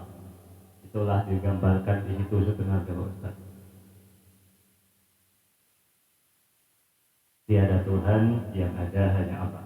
Dan Muhammadur Rasulullah itu dimaknai bahwa Muhammad di sini namanya nama untuk seluruh makhluk. Yang membedakan Muhammad itu Rasulullah adalah Muhammad bin Abdullah atau Muhammad Sallallahu Alaihi Wasallam. Kalau disebut Muhammad itu nama seluruh makhluk atau seluruh manusia.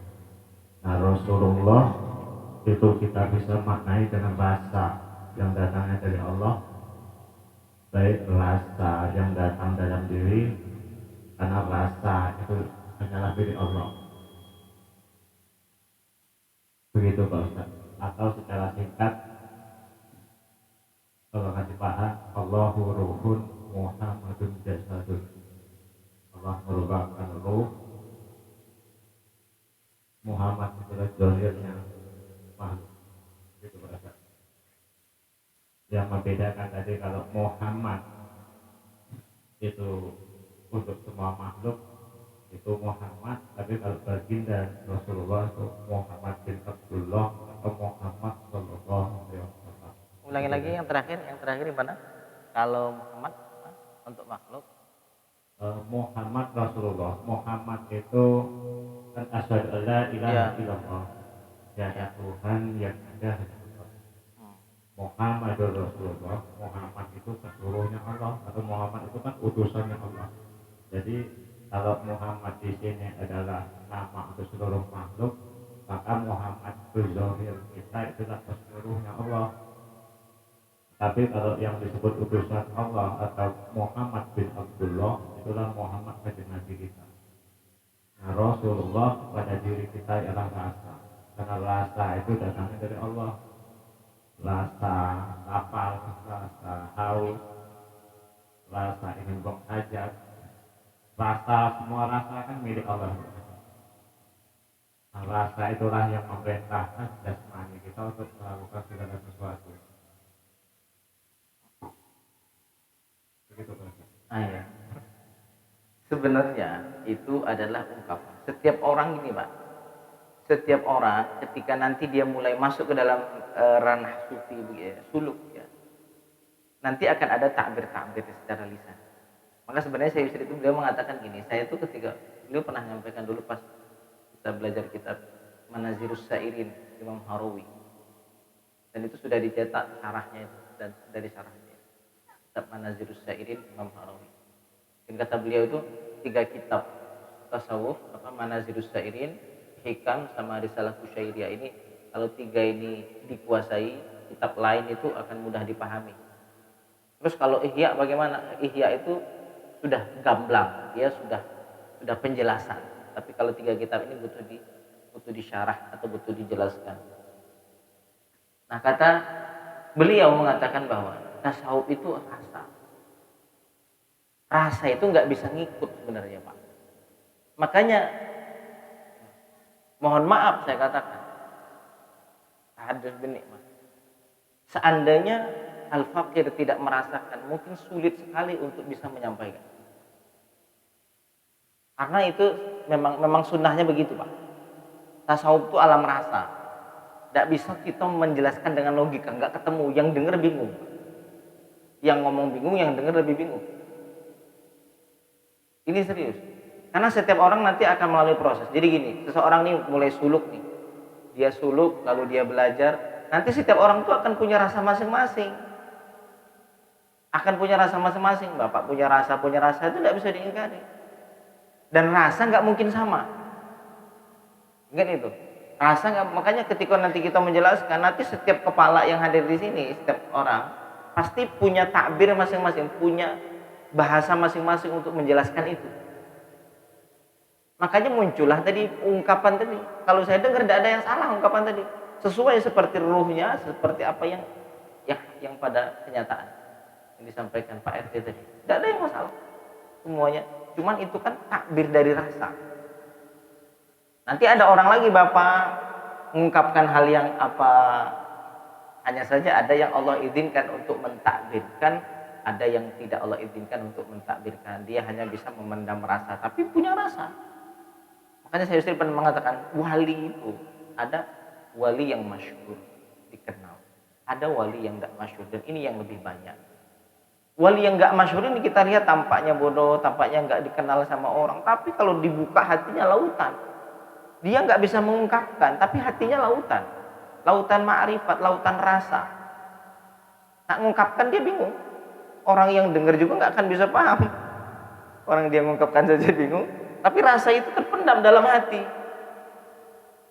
Dan saya rasa setelah kita ngaji beberapa bulan, dan kita di majelis di Sipin itu Pak, 3 tahun itu jamaah-jamaah yang dari awal itu ketika bertanya dia mengeluarkan banyak kalam-kalam hikmah juga. Bahkan saya begini. Kenapa? Karena itu kalam hikmah yang selama ini dia pelajari, muncul buah dari apa yang selama ini dipelajari, terungkaplah dengan lisan. Orang ini berarti sudah paham. Orang ini mengungkapkan bahasa ini. Nah, nanti setelah kita masuk ke dalam alam rasa itu Pak, nanti akan terungkap sendiri bahasa-bahasa itu. Pasti semua orang beda-beda nanti. Semua orang pasti beda-beda, tidak mungkin sama. Saya yakin semuanya sudah punya itu.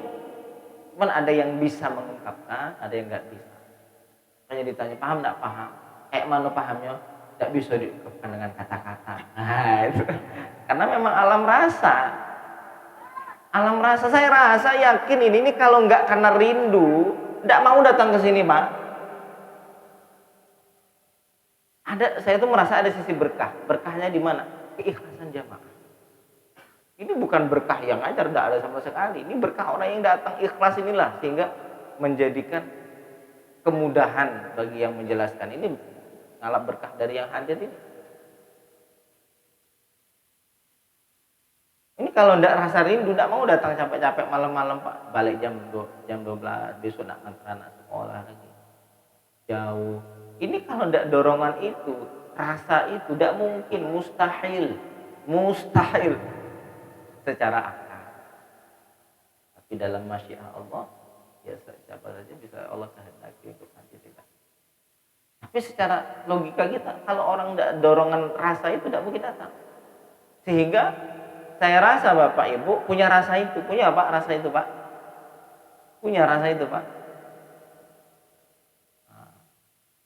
Pak Ridwan tahan tidak tidur 3 hari 3 malam karena rasa itu, bingung mau mengungkapkan, akhirnya bingung sendiri, akhirnya nggak tidur. Sebenarnya kan wujud dari pahamnya Pak Ridwan, Allah kasih paham itu.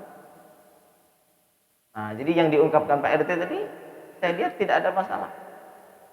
Hanya saja nanti sebagian ibarat-ibarat ada para aulia yang merasakan dia mengibaratkan dalam bahasa yang beda. Begini istilahnya beda, tapi tujuannya sama. Intinya Allah itu adalah hakikat, Nabi Muhammad adalah syariat. Bisa kita artikan begitu, tapi kalau dalam hukum agama bisa kita katakan hakikat itu tasawuf, lalu syariat itu hukum itu adalah syariat. Bisa kita istilah-istilahkan. Ada yang mengatakan Allah itu ahad, tapi kalau sudah jadi makhluk jadi Ahmad. Asalnya ahad, cuman ditambah mim. Ahadun, antara ha sama dal tambah mim. Mim itu mim apa? Mukawwanat. Mukawwanat itu apa? Alam semesta. Jadi adanya Ahmad makanya muncul alam semesta. Dulunya yang ada cuma ahad, yang ada cuma tunggal Allah. Karena ada mim di situ, mim mukawwanat, akhirnya muncul Ahmad, lalu muncul alam semesta. Satu romzun, satu simbol dari wasilah adanya alam semesta adalah Ahmad. Makanya dalam Injil disebutkan wa ya'ti min ba'di ismuhu Ahmad, akan datang setelahku namanya Ahmad, kata Nabi Isa. Namanya masih Ahmad karena belum wujud Muhammadnya, basyariahnya belum wujud, belum lahir. Makanya namanya Ahmad. Ahmad dari mana? Dari Ahad. Ahad itu siapa? Allah. Allah nurnya, Muhammad adalah pantulan cahayanya. Allah adalah ruhnya, Muhammad adalah jasadnya. Kita istilahkan saja pakai bahasa apa saja. Yang penting maksudnya sama. Nah, gitu. Makanya rata-rata di alam semesta ini saya tafakur ada satu hikmah yang bisa. Jadi kenapa rata-rata kebanyakan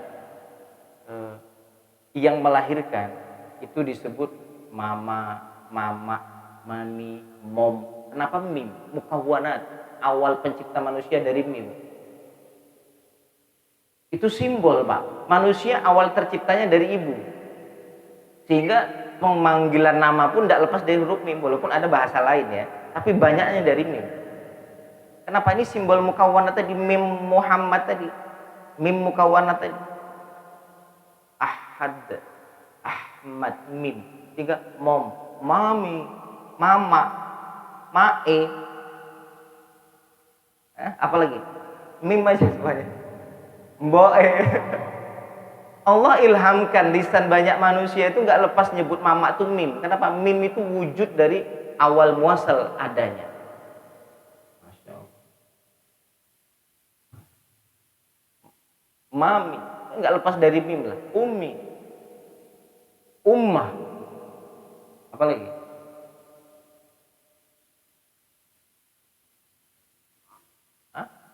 Bahasa kalau orang Mesir bilangnya momo. Orang Mesir momo. Kalau orang Barat apa? Mom. Lepas dari semacam kayak ada satu isyarat di dalam bahwa sumber dari sesuatu tidak lepas dari mim. Tidak lepas dari mim Ahmad. Nah, itu pengibaratan-ibaratan. Bisa saja orang lain punya persepsi yang lain tapi hakikatnya sama, bisa-bisa aja sih. Itu kan versi yang bisa saya pahami kan begitu. Walaupun saya tidak pernah dengar dari siapa. Nanti Pak RT punya satu sisi pemahaman rasa, memunculkan satu kesimpulan. Ya silahkan. Selagi masih menunjukkan kepada hakikat yang sama. Ya, saya kira begitu Pak RT ya. Saya dengar dari Pak RT tadi menunjukkan kepada satu hakikat yang bisa dipahami. Ya, Allah adalah nur, Nabi Muhammad adalah pantulan nur tersebut. Allah adalah ruh, Nabi Muhammad adalah jasad. Boleh kita bilang begitu? Boleh. Ya, boleh. Allah itu hakikat, Muhammad adalah syariat. Boleh kita bilang begitu. Allah. Apa namanya dikatakan Allah dan malaikat itu berselawat kepada Nabi, ternyata ada kaitannya dengan persaksian itu juga, ya. Ya, betul. Karena hakikatnya beliau itulah, gitu Ustaz ya. Ya. karena kalau sudah tahu itu pasti tahulah mana yang dikatakan Allah dan malaikat berselawat kepada Nabi. Sallallahu alaihi Tidak wasallam. perlu bertanya selawatnya mana, bentuk kapan Allah berselawatnya. Benar. Itu kan tidak perlu lagi, karena hakikatnya dia semua lah. Iya. Makanya ada sebagian ulama yang mengatakan sholawat Allah itu adalah madad. Bagaimana Allah terus memberikan pertolongan kepada Nabi tanpa putus, itulah sholawat Allah. Kalau sholawat malaikat adalah istighfarnya malaikat kepada Nabi untuk naikkan derajat Nabi. Doa. Sholawat malaikat itu doa. Kalau sholawat kita kepada Nabi adalah istimdad, mengharapkan pertolongan dari Nabi. Jadi sholawat Allah kepada Nabi Muhammad adalah madad. Sholawat malaikat kepada Nabi adalah doa. Sholawat kita kepada Nabi Muhammad istimdad. Istimdad itu mengambil sumber, kita ngalap sumber dari sumber, karena semua sumbernya dari Nabi. Muaranya Nabi, asal muara ini dari mana? Dari Allah. Allah memberikan pertolongan madad. Kalau istilahnya gini Pak, ini danau. Danau ada sumbernya dari atas. Air yang terjun mengalir. Iya, yang dari atas ini dari Allah. Sumbernya dari danau. Danau ini kita ngambil dari situ. Paham? Kita ngambil dari danau itu. Ya, dari sumbernya, yaitu sumber Nur Muhammad. Nah, makanya alam semesta ini ya bersumber dari Nabi Muhammad, Nur Muhammad. Makanya dimanapun ada Nabi Muhammad. Itulah maksud. Karena segala sesuatu tak lepas dari sumber itu. Paham ya?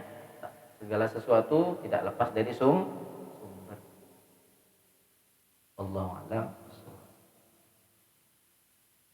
Ya Allah. Dan enggak jam 12. Alhamdulillah, telah kita tuntaskan bersama rangkaian kegiatan pengajian kita pada malam hari ini, karena hari sudah menunjukkan pukul 12 lewat, jadi sudah pagi hari ini. Oleh karena itu kami mengucapkan terima kasih kepada seluruh hadirin dan hadirat yang telah hadir pada malam hari ini, dan mudah-mudahan Allah jaga istiqomah kita dalam menuntut ilmu dan beribadah untuk berada di majelis ilmu. Amin ya Allah ya Rabbal alamin. Dan kita juga berdoa kepada Allah agar Ustaz Hafid selalu diberikan senantiasa kesehatan dan kesempatan untuk mengajar kita bersama.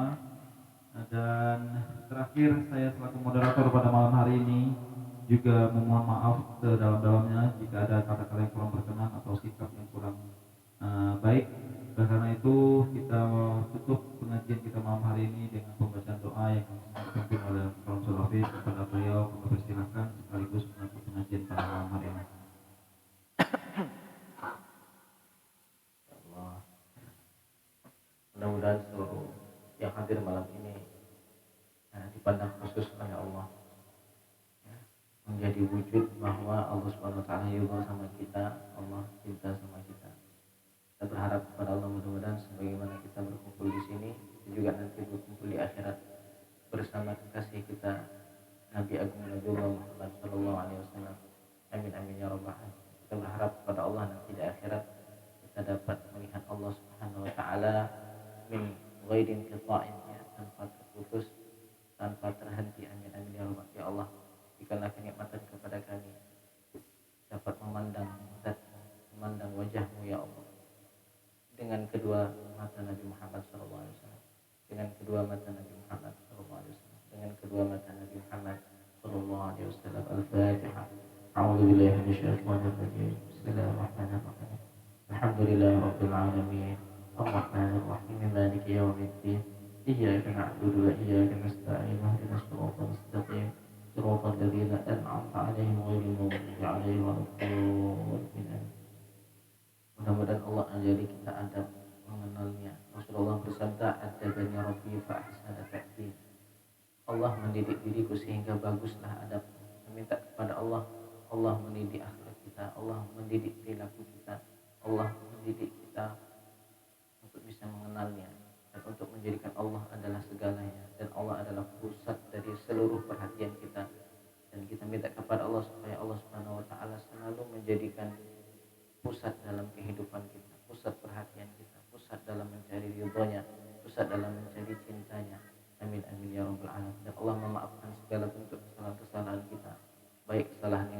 disengaja ataupun kesalahan yang tidak disengaja, kita minta kepada Allah, Allah ampunkan dosa-dosanya, dosa-dosa kita semua. Amin amin ya rabbal alamin. Al-Fatihah. A'udzubillahi minasyaitonir rajim. Bismillahirrahmanirrahim. Alhamdulillahirabbil alamin arrahmanir rahim maliki yaumiddin. Iyyaka na'budu wa iyyaka nasta'in. Ihdinas siratal mustaqim. Siratal ladzina an'amta 'alaihim ghairil maghdubi 'alaihim waladdallin. Dan seluruh hadirin wal hadirat jamaah, mudah-mudahan Allah Subhanahu wa taala berikan keistiqomahan dalam ibadah, Allah berikan kerinduan kepada Allah, kerinduan kepada Rasulullah sallallahu alaihi wasallam, dan Allah berikan kesehatan, Allah berikan kemudahan rezeki, Allah berikan kelapangan, Allah berikan kebahagiaan, Allah berikan afiah, Allah berikan kesehatan zahiran wa batinan. Amin amin ya rabbal alamin. Dan ditambah rindunya, ditambah bingungnya kepada Allah, ditambah rindunya kepada Allah, dan ditambah bingungnya. Makin kenal, makin cinta, akan bertambah kebingungan kita tentang Allah.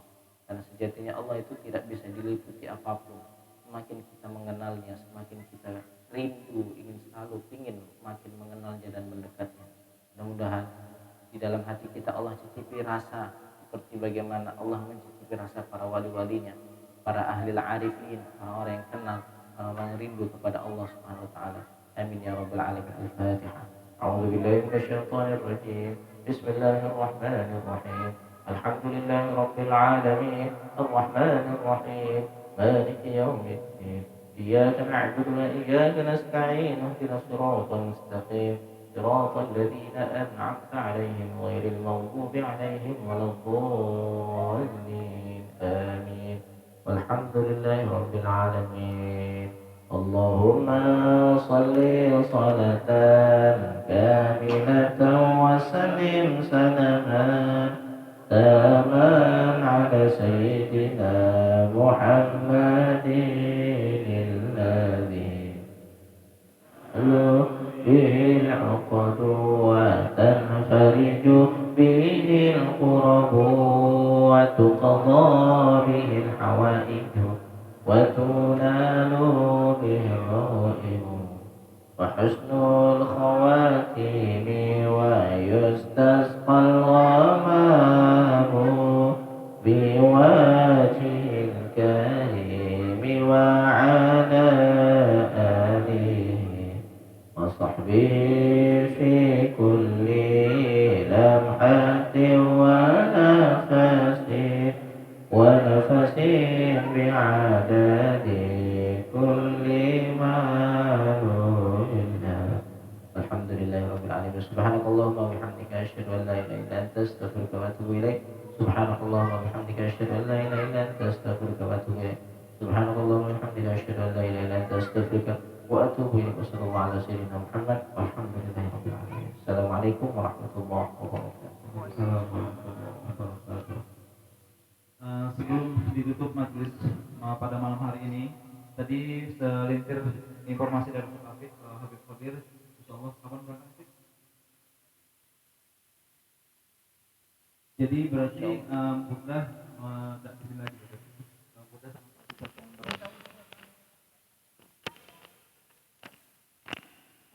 yang mudah-mudahan biar